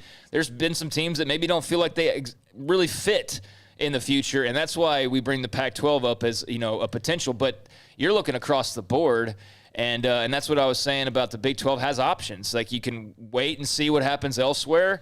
You can go and poach right now from the Boise States or the Memphises if you want to. You go service academies. Like, that's the great thing about the Big 12. So even if they lose teams, there are some options out there, and if they don't, there are still options out there. So if they play their cards right, they could end up super strong. But yeah, there's no blue blood to bring in. Yep, from Jay Bird again. Just being honest, I don't think Arizona schools gain you revenue. It's Phoenix. I don't know how much. We talk about some schools and whether they gain or have TV eyeballs. I don't know what Arizona State or Arizona and what their clout is in Phoenix. Let's go. We have 2 quick calls here, and then we go to John Machota in the next segment. Tony from Boston, originally from Waco, but Tony in Boston. You're on the BetUS caller line. Thanks for your call. Hey, Tony, go ahead. Appreciate it. All right. Oh, sorry about that. So I guess I've been keeping up with you guys ever since about a month ago when the whole transition happened with the conference and whatnot. At this point, I think. Obviously, Texas and Oklahoma, they're gone. End of story. It is what it is. I think the way the Big 12 looking out, with the 4 teams they added, that's great or whatever. I think if they're going to add any more, it's probably going to be Boise State or maybe Memphis or whatnot. And at this point, I think we should just look at the future. Baylor's looking good now. It is what it is. I think we just got to move on and stay focused on the future or whatnot and just kind of get past everything. And I know the Pac-12, this and that, it seems like the other conferences, we try to reach out to them. They kind of turn a blind eye, and that's fine. I think the Big 12 is going to be good. But, at this point, we went from thinking the Big 12 was going to be gone, dissolved. We didn't know what was going on. But, just trying to stay positive and just, kind of stay positive, just move on and just keep it moving. You know what I mean? I like what you guys are doing. You guys got a great show. I listen to you guys all the time. You guys are doing great. I'm glad that you guys are, moving from being local to across the United States, across, whatever other countries, whatever. You guys are doing great, and I'm very supportive, and thank you. Hey, man. Thank you, Tony. Wow, thank you for the call. Appreciate your time. That's one of the most exciting things. We still are going to have our Baylor coverage and what we do with high school football and the Cowboys, but it has been fun to hear from so many different people throughout the country among the 50 states and different fan bases. Thank you. Tony, please send a message to the Red Sox for me. Please get vaccinated so this playoff near run can continue and we don't lose people in October on the COVID list. Yeah, Tony. 2 weeks left, baby. Yeah, Tony, that means a great deal, and you're one of many that have said similar, but I like the way that you put that and do appreciate you, and thank you for the support. We'll show as much support to you as we possibly can. All right, Craig in Morgantown. You are on Sikkim 365 Radio on the BetUS caller line. Thanks for your call. Hey, guys. That last guy stole a bit of my intro thunder here because I was going to say similar to that guy. So I'm a West Virginia guy, but I live on the West Coast now. I've been listening to you guys for about a month, and I love the show. I catch you guys on YouTube, listen almost every night to your replay. Thank you. And I love that you've become like this Big 12 every team. I know a lot more about Baylor now since I listen to you guys, but I love the fact that you're touching all teams. So on Big 12 expansion, though, I want to give you an idea because I just haven't heard it mentioned yet here or by anybody else. And that is when we're talking about 4 teams, we know Boise and Memphis are the next 2. And then I've heard other names, Colorado State and stuff like that as maybe a 3rd. But number 4, how about UConn? I know UConn used to be they just left their one league to get into the Big East, but if you're going to go coast to coast, you have Boise up north, northwest. Then you'll have Florida. Why not UConn and ESPN's backyard? Great at basketball. They just fired their football coach. They might want to get back in it on the football side as well. So thanks for taking my call. Keep it up, guys. All right. And this is, again, what I just mentioned earlier. You're like, we should be wanted by people, but the UConn football program, I don't know if it's going to exist in a year or two. Yeah, there's a lot of chatter about that, and I hate it, but they are in a complete free fall. I would love their basketball team. Can you imagine? Let's go ahead and get them, but if basketball was a driver, in particular men's basketball, though, bringing the women's basketball side of things, we know it's not a driver, but man, you had UConn and Baylor in the same conference would be freaking awesome. But UConn men joining up with the new bodies that'll be coming in and the ones already there would be incredible basketball. Unfortunately, basketball is not the driver that football is, and right now for UConn football, it is an absolute certified dumpster fire. I don't know that they're going to have a program, honestly, in a few years. I mean, they've already wiped out their coaching staff for the most part, or will have wiped it out by the end of the season. They were the ones that paid a massive exit fee to leave the American and go a step down to basically say we're going to be less competitive and we can't hang up here. So I don't think that they are in any way, shape, or form prepared to be a Big 12 school or a football school in the Big 12. You got to have football and your ducks in a row there, and they do not. They have the exact opposite right now. So I think that pretty much crosses them right off the list, in my opinion. They don't bring anything outside of basketball, and football is just atrocious at the moment. But do appreciate the call, and that's a wild card that we haven't heard. But I think the football thing just X's that out pretty quickly. All right, it's 5:30. We'll break here. We appreciate it. The fact we cannot get to all of your questions, comments, insight, opinions, and ever is because of you, because of what you mean as well. Man, we try. And as I say, every show, when we're done at 6 p.m. Central, and a little bit later on in the evening, I'll get on the text line, and there may be 2 or 20 questions and follow-ups for those who are watching the replay and or you just couldn't get in because you didn't have time at the time. And I'll try to get back to some of those when I can as well, when I don't have certain things and projects on my plate. This is Sikkim 365 Radio. BetUS.com, the 3-decade leader. Remember these promo codes, Sikkim125 and Sikkim200. BetUS has been serving clients for over 25 years and prides themselves on being known as America's favorite sports book. And with action on every sport across the world, they can pretty much guarantee they've got your game. Sikkim125, Sikkim200. What does that mean? Well, when you join BetUS and make your deposit, if it's $100 or more, Sikkim125, 125% bonus. Sikkim200, 200% bonus on crypto. So 125 for cash, 200% for crypto. Sikkim125 and Sikkim200. And BetUS has a great loyalty program. They keep their players up to date with articles, players, and team stats and trends, giving you the right tools to make the best wagering decisions. BetUS.com, promo code Sikkim125 or Sikkim200. It's Baylor football season, and as always, Berg Colgin Ford supports the green and gold. Hi, I'm Mark Stewart with Berg Colgin Ford. It's time for team celebrations and BU touchdowns. Berg Colgin Ford is your home team when it comes to trucks and tailgates. Ford has the perfect truck for you to host a top-ranked tailgate party. Here's to a winning season for our hometown Bears. Visit us anytime at bkford.com. Buying made simple at BK Ford. Sick 'em Bears. One size fits all. That may be all right for an adjustable belt or cheap sunglasses, but when it comes to your financial needs, no one wants a one-size-fits-all strategy. Cam Heathcott, your Edward Jones financial advisor, knows that his most important goals are yours. That's why he takes the time to understand your needs, knowing you. That's how Edward Jones makes sense of investing. Cam Heathcott, covering Conroe and Houston, 936-756-7717 or cam.heathcott@edwardjones.com. Edward Jones, member SIPC. In the market for a quality metal building? Since 1943, Pioneer Steel and Pipe has helped Central Texas residential and commercial customers with metal building design, panel options, building components, and trim options. Pioneer Steel and Pipe's residential line is energy efficient, offers low maintenance, reduces insurance payments, is impact resistant, and carries up to a 45-year limited warranty. In addition, they can also help you find a metal building contractor for your project. Pioneer Steel and Pipe with locations in Waco and Bryan and at pioneerboys.com.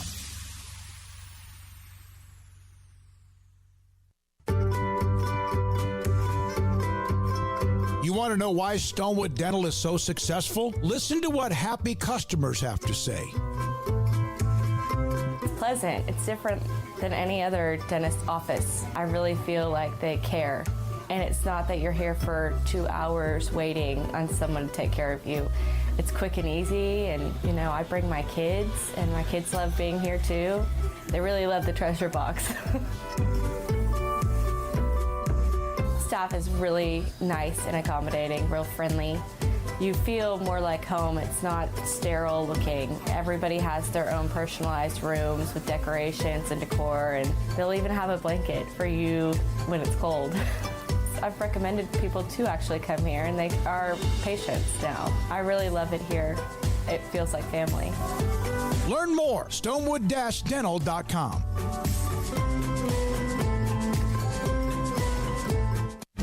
Shorty's Pizza Shack at 12th and Bagby is a homegrown, family-owned and operated must-visit pizza place in Waco. Fantastic pizza by the slice or get the whole pie to share. Great happy hour specials every single day, and it's not just pizza. Great wings. You have to try the Sikkim sauce, chili cheese fries, pizza pillows, and more. Dine in for a great hangout or carry-out. Order online at shortyspizzashack.com or do yourself a favor and bring your crew to the restaurant at 12th and Bagby. Shorty's Pizza Shack. Tell them Paul sent you by.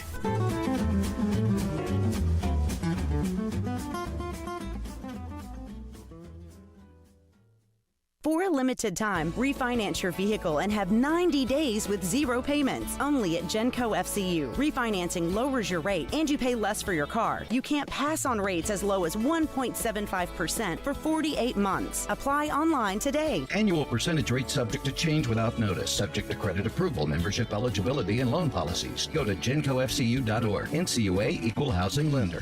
My money, my future, my credit union. Genco.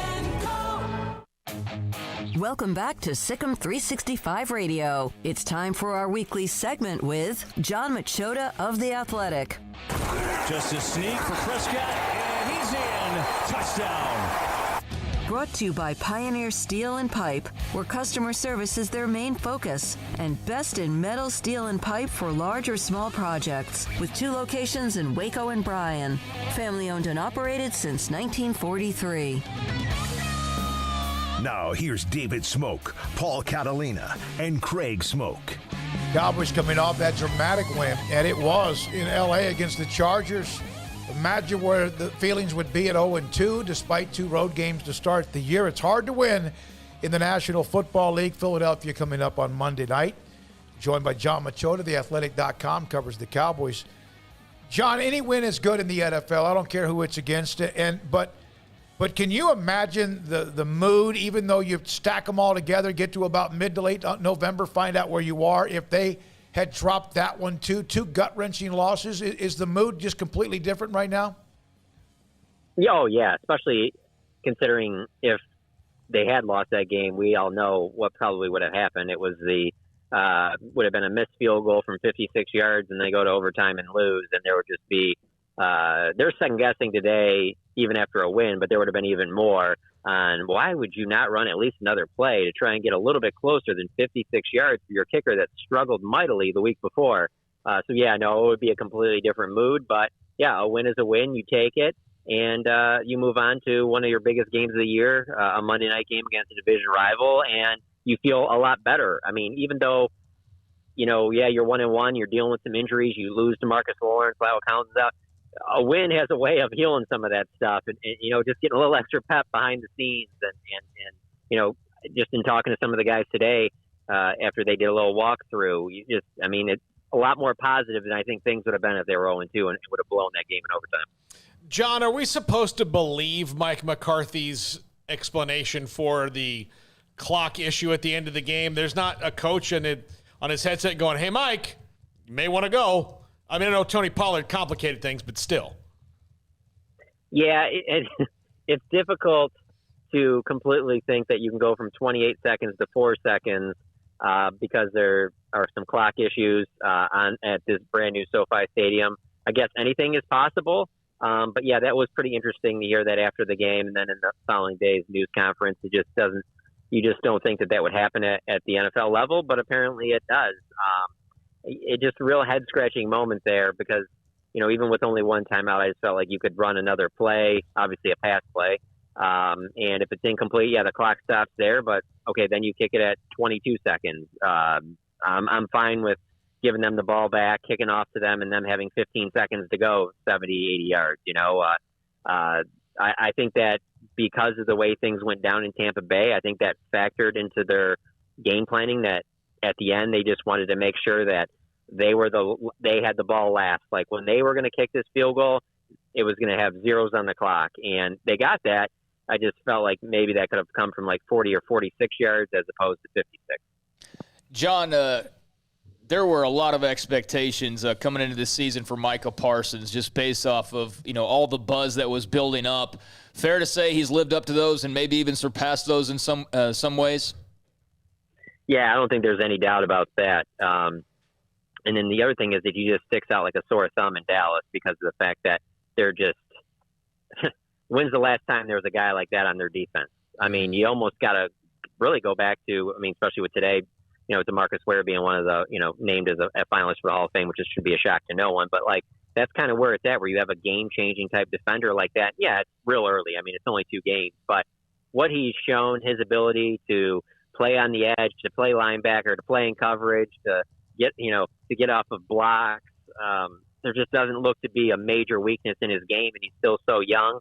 But I think that there's another key thing that has to be factored in here, and that's Dan Quinn. You also need a defensive coordinator with a vision of using this player in this variety of ways. You can't just assume that every single defensive coordinator would do the things that Dan has done with him, or even given him the kind of, I guess, parameters to even allow him to do things like that, being so young. And so Dan Quinn seems to have this vision that he's going to be like a Swiss Army knife for them, that sometimes they can rush him, sometimes they can drop back. And from week to week, opposing teams aren't going to know, and this is going to be our key chip because he can ruin a game for another team's offense. And so the combination of what Micah's shown with what Dan Quinn's shown through these first 2 games is what really should have Cowboys fans excited. All right, but this is all a setup, the CeeDee Lamb running the triple option, because we've now seen him in kind of an option to look, and then also that play at the half, which was there. Yeah. Was it San Diego? Who ran Kansas City? Remember they ran that play at the halftime? Well, Tyreek Hill just kept going. Darted through everybody. Cowboys almost got that one done, but I love what I see, and I do believe at times, not that there weren't any changes in what they did offensively, but you can actually see the personality of Kellen Moore. And even maybe Mike McCarthy with what they're trying to do in different ways to get the ball, and it's just not some kind of vanilla offense. Oh, for sure. And then just even comparing the game plans from week 1 to week 2, they just didn't even look the same. People talk about all the success that Tony Pollard had in this last game against the Chargers, and I don't know if he would have had that same success used in that exact same role against Tampa just because of their front 7 and what they're able to do. But that was the perfect, the way that they used him on jet sweeps and just they got him outside running, got him in space was perfect for that Chargers defense. And so you see that from week 1 to week 2 that they have success in offense and it's done in a variety of ways. It makes you think, well, this is just good. They can keep doing this stuff. And you know what? Maybe there's some weeks where there is a heavy dose of Tony Pollard, and then maybe there's other weeks where they don't use him quite as much because it's like Tampa Bay where they preferred Zeke to be in there to help with pass protection and things like that, because they're going against a great front and Dak's going to need some extra time. But yeah, there's a lot of things to be excited about with just the game planning. Like I mentioned with Dan Quinn, same thing with Kellen Moore, that you're just like, not to say that, no, actually I'm going to say it was just too vanilla in previous seasons for far too long. And you're just seeing a lot more pre-snap motion. You're seeing more of a variety. You're seeing, as you mentioned, CeeDee Lamb lined up as a running back. You're seeing plays where, Tyron Smith is lined up as a receiver because they're going to throw a screen, and so he's out there to block. There's just a lot of things to put out on tape that opponents have to worry about, that even if they aren't maybe resulting in a big play, that's just another thing that teams have to game plan for, and you have to like seeing that. Certain things happen. Jason Garrett, was appropriate as the offensive coordinator for a time. And then it got to the point where, he needed to step back and let Scott Linehan. And then it got to be where Scott Linehan was just, it was just no creativity. They weren't changing. Kellen Moore has seemingly learned from that and said, okay, we're not going to do that anymore. The true superpower has to be adapting to each opponent, which Jason Garrett never really wanted to do. It was just, here's what we're going to do. If they stop it, good on them. If we beat them, good on us. Absolutely, and I think that comes a little bit from the success they had in the 90s. Obviously, he was up close and personal with all of that, and that worked in the 90s because how many teams even had a roster that could even hang with them? I mean, there was only a few that were even on their level. So if they could execute whatever they wanted to do and they executed it at the highest level, nobody was going to be able to stop them. In the NFL today, there isn't that type of dominance. Like, there are a certain couple of teams that are obviously have some better players, maybe coached a little bit better. But from week to week, and you've just seen it through these first 2 weeks of the NFL, there's so many ups and downs. There's just not the same dominance. And so you have to be a team that adapts. And yeah, they're doing that now better than they did then. But also let me say that they're more a veteran on the offensive side of the ball than they were under Jason Garrett and Scott Linehan. Jason Garrett and Scott Linehan were bringing along a young Dak Prescott, along Ezekiel Elliott. Maybe they were too conservative with him, but there's also part of me that understands why they were doing that, because they were bringing along these young guys, whereas now the offense can be a little bit more – you can put more on the plate of a Dak Prescott and Ezekiel Elliott in this, because you have Amari Cooper and Dalton Schultz and Blake Jarwin and all these guys, Michael Gallup, that have been around for several years now, and in this system that you can expand it. So, Kellen Moore's in a great situation right now, and he's making the most of it, certainly through these first two games.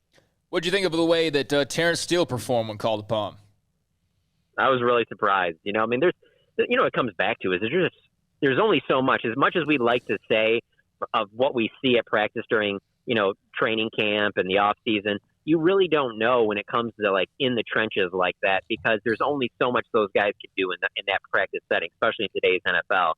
So to see him in that game, I would have been impressed if he was going against whatever is, take Pro Football Focus's worst rated starting defensive end. But to do what he did against Joey Bosa, it was very impressive. And it kind of put together the stuff that I'd been hearing behind the scenes all off season about no, just wait, Terrence Steele, he's really spent a lot of time in the weight room. He's been committed. I think you guys are going to see a better player than what you saw in week one. And I kept hearing that from people in the organization. And you see him in that first week and you're like, you know what? I didn't really want to believe it, because I thought, some people are just blowing smoke, but you've seen some serious growth there. And man, if he can continue to grow and continue to head in the right direction, just think of the possibilities there for a guy that was an undrafted rookie free agent who obviously took a lot of lumps last year. I mean, I don't know if any player was more criticized on the Cowboys roster than he was for some of his play. And maybe those were some growing pains. And maybe this is, this season is the fruits of his labor. I don't know. But, that's a heck of a first game. I don't think anybody was expecting that when they heard Lyle Collins was about to be suspended for 5 games. Yeah, and again, it's what he did this game, what he does next game. But if they can build on that, because last year, obviously, when they had to plug in, it didn't work out for most everybody. Did they feed Zach Martin like broken glass and nails when he couldn't play because of that COVID? Because it seemed like from the beginning he was frothing at the mouth, and they went right behind him almost immediately. Yeah, I definitely got the sense last week that, he was really frustrated that he had to miss that season opener. It's a game that he was obviously looking forward to. It's the season opener. It's the Bucs. He wants to be out there for every game, but especially that matchup. So I think that fed into it. But watching that game over again, the Chargers game, especially in the all-22, seeing some different angles from behind the line of scrimmage, what stood out to me is kind of just, I think Zach Martin is they can put him up with almost anybody in the NFL in terms of a guy that's taken for granted. You just expect it. This guy's going to probably go to the Hall of Fame. He's going to be in the Ring of Honor. And you're just kind of yeah, I kind of feel like we just took that for granted, because he was like that almost every year. They're just very rare that you come out of a game and go, yeah, man, Zach Martin just wasn't right today. He didn't have a good game at all. I mean, it's happened maybe a few times. Probably all of them. It's because he was dealing with an injury. But, man, when he's right and he's healthy, clearly like he is right now, I don't know if there's a better guard in the league.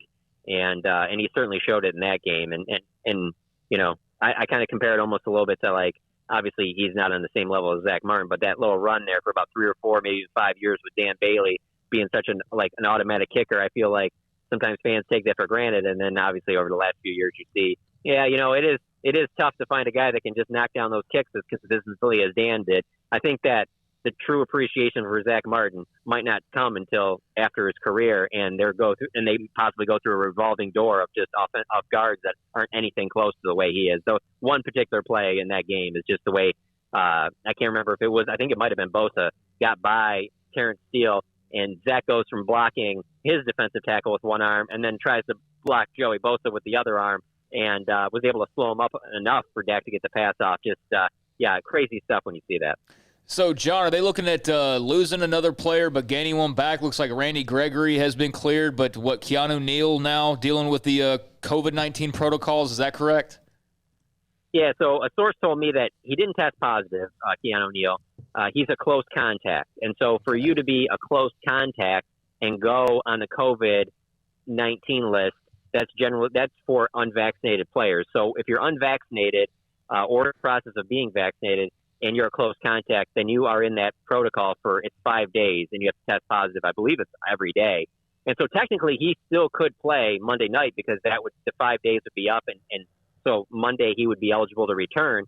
The question you run into is just like, well, then he's going to obviously, do a lot during the week on his own because you want him to be, ready to go for that game because he's not going to be able to be around the team. Now, he is a veteran player, and he is their linebacker that's played the most linebacker snaps through these first 2 games. So I'm sure Dan Quinn trusts him to be ready for that game. But it's important to note that this isn't, I've already seen it on Twitter that people think that this is automatically determined that he's out because that's what happened with Zach and that's what happened with Randy Gregory and other players.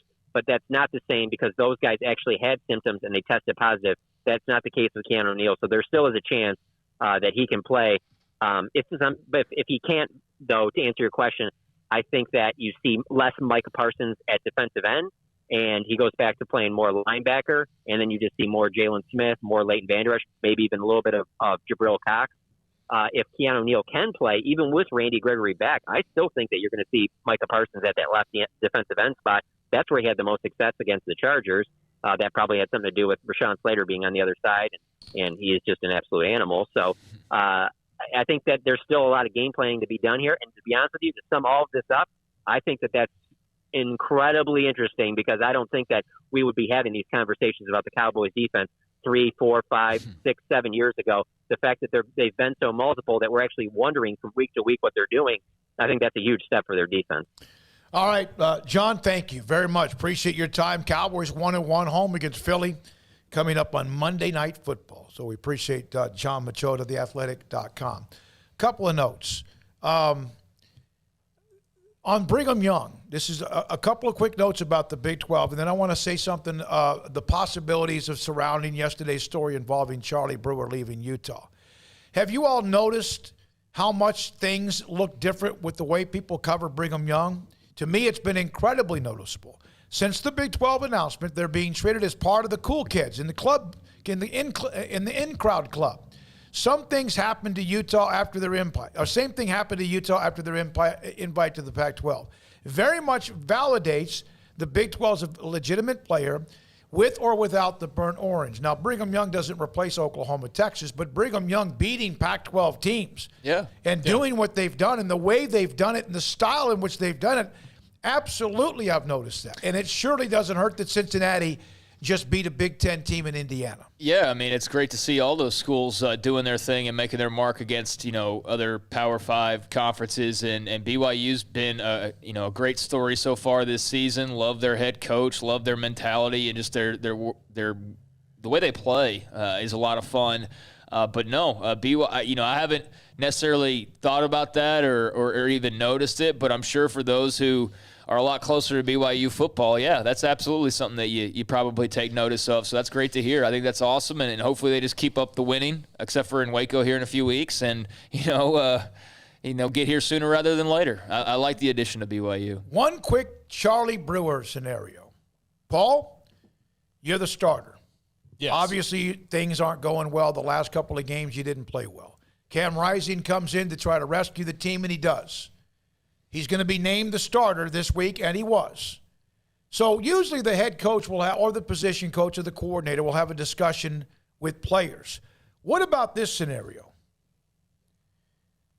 So Coach Whittingham sits down with Charlie Brewer and tells him, I'm about to announce the depth chart. And Charlie said, okay, I want a red shirt. Okay, yeah, he can still do that because he's only played 3 games. What if then you're told no? What do you do? Well, then you leave, because if you want to even maintain it all, you got to go. You have to. Why would you say no to that? Because if you're moving forward, you don't. Again, it's that lingering effect of a veteran that's in the locker room. And so I could see that scenario as a possibility.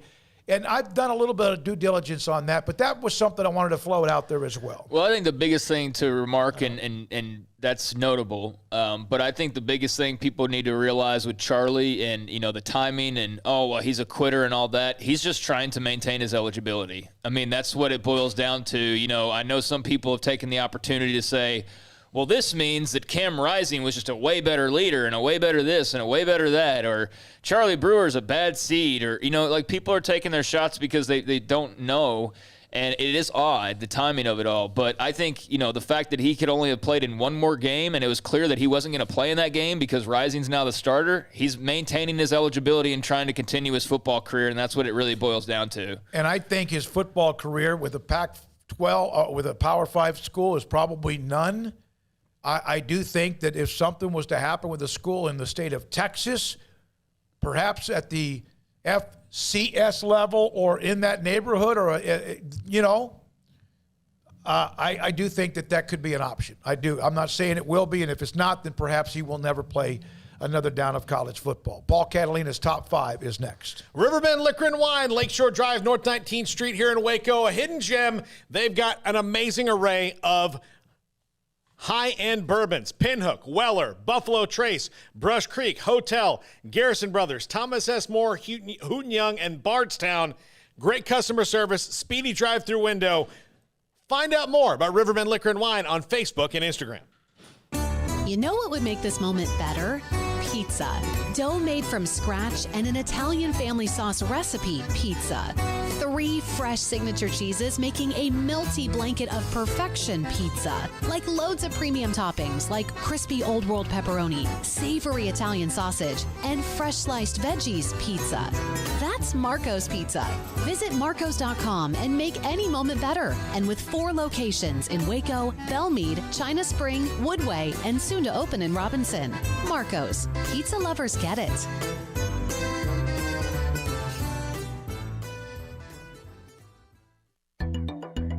It takes time to reach goals. It's a truth that applies to more than sports. It goes for your financial goals as well. You work hard for your money, and you deserve an investment strategy that lines up with your game plan. And Tom Albers, your Edward Jones financial advisor, can help. If your financial investments aren't putting forth the effort you desire, stop by today for a financial review. Tom Albers, 4301 Lakeshore Drive, 254-776-7605. Edward Jones, member SIPC. Escape the mundane with the responsive power and exhilarating agility of a new Cadillac from Richard Carr Cadillac. Smile behind the wheel again in the supercharged sophistication of a CT4 or CT5 sedan, or the sporty and spacious XT4, XT5, or XT6 lineup of SUVs. Starting at only $33,395, the Cadillac of your dreams is waiting now at an affordable price at Richard Carr. Test drive from the expansive selection at Richard Carr Cadillac, or let us bring a test drive to you. Go to richardcarcadillac.com to schedule a test drive today. It's football season. Sports bettors and BetUS.com has your NFL and college football live betting lines up for their 27th year. Why BetUS.com? Well, they're the 3-decade leader, and you can join now for a 125% bonus on promo code SICK'EM125 with cash, or a 200% bonus on crypto with SICK'EM200. The 3-decade leader with action on every sport across the world. We can pretty much guarantee that they've got your game at BetUS.com. Use promo code SICK'EM125 or SICK'EM200. With so many companies and policies out there, it gets so confusing shopping for insurance, and I never know if I'm getting the policy that's right for me. Luckily, I met the team at the Niche Group Insurance Agency. With the Niche Group, you can go to one company and get access to coverage options from many insurance carriers, and you get to speak to a real person about your specific coverage needs. With the Niche Group, I know I'm getting the right coverage at the right price. If you need insurance, talk to the experts at the Niche Group at 1-800-258-8302. Hey, this is Bryce Petty, former starting quarterback and 2-time Big 12 champion, and I know firsthand the importance of being in top shape both on and off the field. So listen up, men. If you're feeling beat down day in and day out and looking for that high-performance edge that separates the men from the boys, then look no further than the Petty Clinic Low T in Waco. Petty Clinic is a comprehensive men's healthcare clinic with an atmosphere catering to men. Board-certified Dr. Kent Petty has a special interest in offering the highest quality medical care to men of all ages. Some of the services offered include Food, screening and treatment for low testosterone or thyroid, infertility, high blood pressure, diabetes, high cholesterol, sleep apnea, while offering comprehensive wellness exams and complete men's health lab panels. High performance men, remember, it's not just a Petty thing. This is Bryce Petty, encouraging you to reach out and Google search Petty Clinic Low T or go to pettycliniclowt.com and get your complimentary lab screening today. This is Paul Catalina's Top 5 at 5:55. Presented by Champion Salon and Barber here in Waco. You see all this? This right here? Champion Salon and Barber. You're doing that over your skin. Over my hair and face, my hair and beard. This. All right there. I think there needs to be a little work underneath here. Oh, Hey, they're a great sponsor. Thank you, Smokey. Champions. For bringing that up. No, I think it just needs to fill in, not be cut. Can you just give me one of yours you'd like me to trash one day accidentally? Oh, you could, yeah. But anyway. I got a cramp. All right, let's go. Top 5 off the map college football experiences. This is not like Jack and I talked about this today. We didn't want to say like, hey, you got to go see a game at the Horseshoe or you've got to be at Kyle Field when they sway. Like that's big time stuff. These are maybe a little bit smaller things, although not too small, that are cool things that at least Jack and I would like to see in person in college football. Number 5, the Holy War, BYU and Utah. I'd love to go to this game. I think this would be just an awesome game to be at. It was a fun game a couple weeks back. Yeah, exactly. Yeah, there's no love lost, that's for sure. And, definitely not mentioned probably in our neck of the woods, especially when you think of, like, the great rivalries. We all default to Ohio State, Michigan, Texas, Oklahoma, all the typical. But that's one that's very much in the tradition and history and just real feelings and territory and all that. Yeah, the Holy War is one of the better ones. Yeah. Especially at BYU. That stadium looks beautiful with mountains in the background. Yeah. I think that'd be amazing. Yeah. And Brigham Young beat them, 2 or 3 weeks ago, and it would have been a long time. It's been 9 years. Yeah. Utah had been pounding that. Yeah. Number 4, Floyd of Rosedale.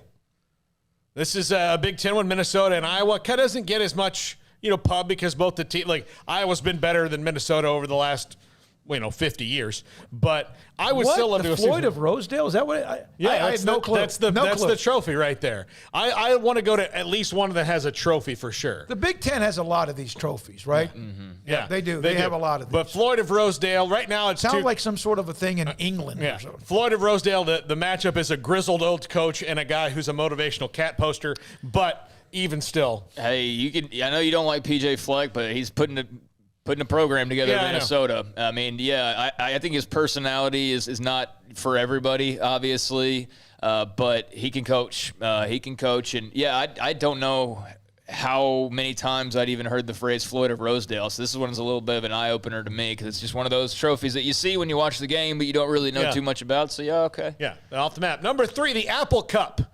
Yeah. And, at Wazoo in particular, because in Washington, Seattle, that's cool and all, but let's go to maybe the wilds of a college town to see the Apple Cup there. That's Washington versus Wazoo. Would love to see this one. It's the one everybody in the state cares about. And nice wilderness up there in that neck of the woods. Yeah, I mean, they've been playing this for well over 100 years at this point, which I think is cool whenever you have that type of a history. I've never been to the state of Washington, so this would be a fun first experience to go up there and see a game. But, yeah, the Apple Cup is definitely one of those that I think of, every year when that game rolls around. My question about Washington State, that's their nickname, right? Yeah. Isn't that like Wazoo. a term when you have something go up? Out to Wazoo. Yeah. Well, yeah. Maybe that's where it came from. I don't know. I think it's probably spelled, that's a different Wazoo spelling. Number 2, I'd like to go see North Dakota State play in the Dome. I don't know. I mean, probably a good game for them, and not just kind of a random team that they're going to beat up. Playoffs. Yeah, playoffs. There you go. Yeah, have that in the Dome. There's not many other reasons to go to North Dakota in my mind, so this would be one. Yeah, getting off the map is a reason you would go to North Dakota. Some hunting, some fishing, some outdoors activity. Witness protection program, all Witness those things. protection program, yeah, absolutely. But, North Dakota State's got a great thing going, and the Fargo Dome would be a cool experience. Yeah, I think the mob would not come and get you in North Dakota because it's too cold for them. Number 1, The Egg Bowl at the Grove. No offense to Stark Vegas, but the Grove is a really cool place. Yep. And I would love to see 100,000 mad Mississippians all angry at each other. Yeah, the Egg Bowl, I mean, that one's pretty on the map for me because I've watched that pretty regularly, but it is probably off the radar for a lot of others, and it's created some great games. I mean, what was that, 2 years ago with the dog wagging penalty? Yeah. Was that 2 years ago or last year? Well, 2 years ago because it was Mike Leach got his job. Oh, yeah. Okay. I'm sorry. COVID's busted all of our timelines. Yeah. So, but yeah, this would be a very interesting game this year with Lane Kiffin and Mike Leach on opposite sidelines, and Ole Miss has got it running right now with that offense and what they're doing, putting up yards and points. So yeah, that's always a physical, nasty game, and that'd be a fun one to see in person. All right, there's a lot of those old wooden bucket and things like that you have with those rivalries. I don't know what. Like Texas and OU, they get that silver boot or whatever it is. It's like they get the golden cowboy hat. Yeah, that too. Yeah. That's the same thing. The silver boots, the Rangers and Astros. Which nobody cares. Which the Astros won that one before the season started. Yeah, they just gave it to them so they didn't have to. They actually own it for the next 10 years, I think, because nobody knows the Rangers are going to have any business holding it. They gave it to them so they wouldn't have to carry it around. No, so they wouldn't have to count, and it's like 14. Remember, there was a run or two where the Rangers owned them, but. That's a long, long-ass time ago. Yeah. Jack McKenzie, thank you. Hayden Bumpus is here. For Paul, Catalina, Craig Smoak, thanks all of you. Everybody today lighten up the chat room and the text line and the calls as well. And on the website, subscribe, like us, whatever you can. Join us again tomorrow. David Smoak, Sikkim 365 Radio.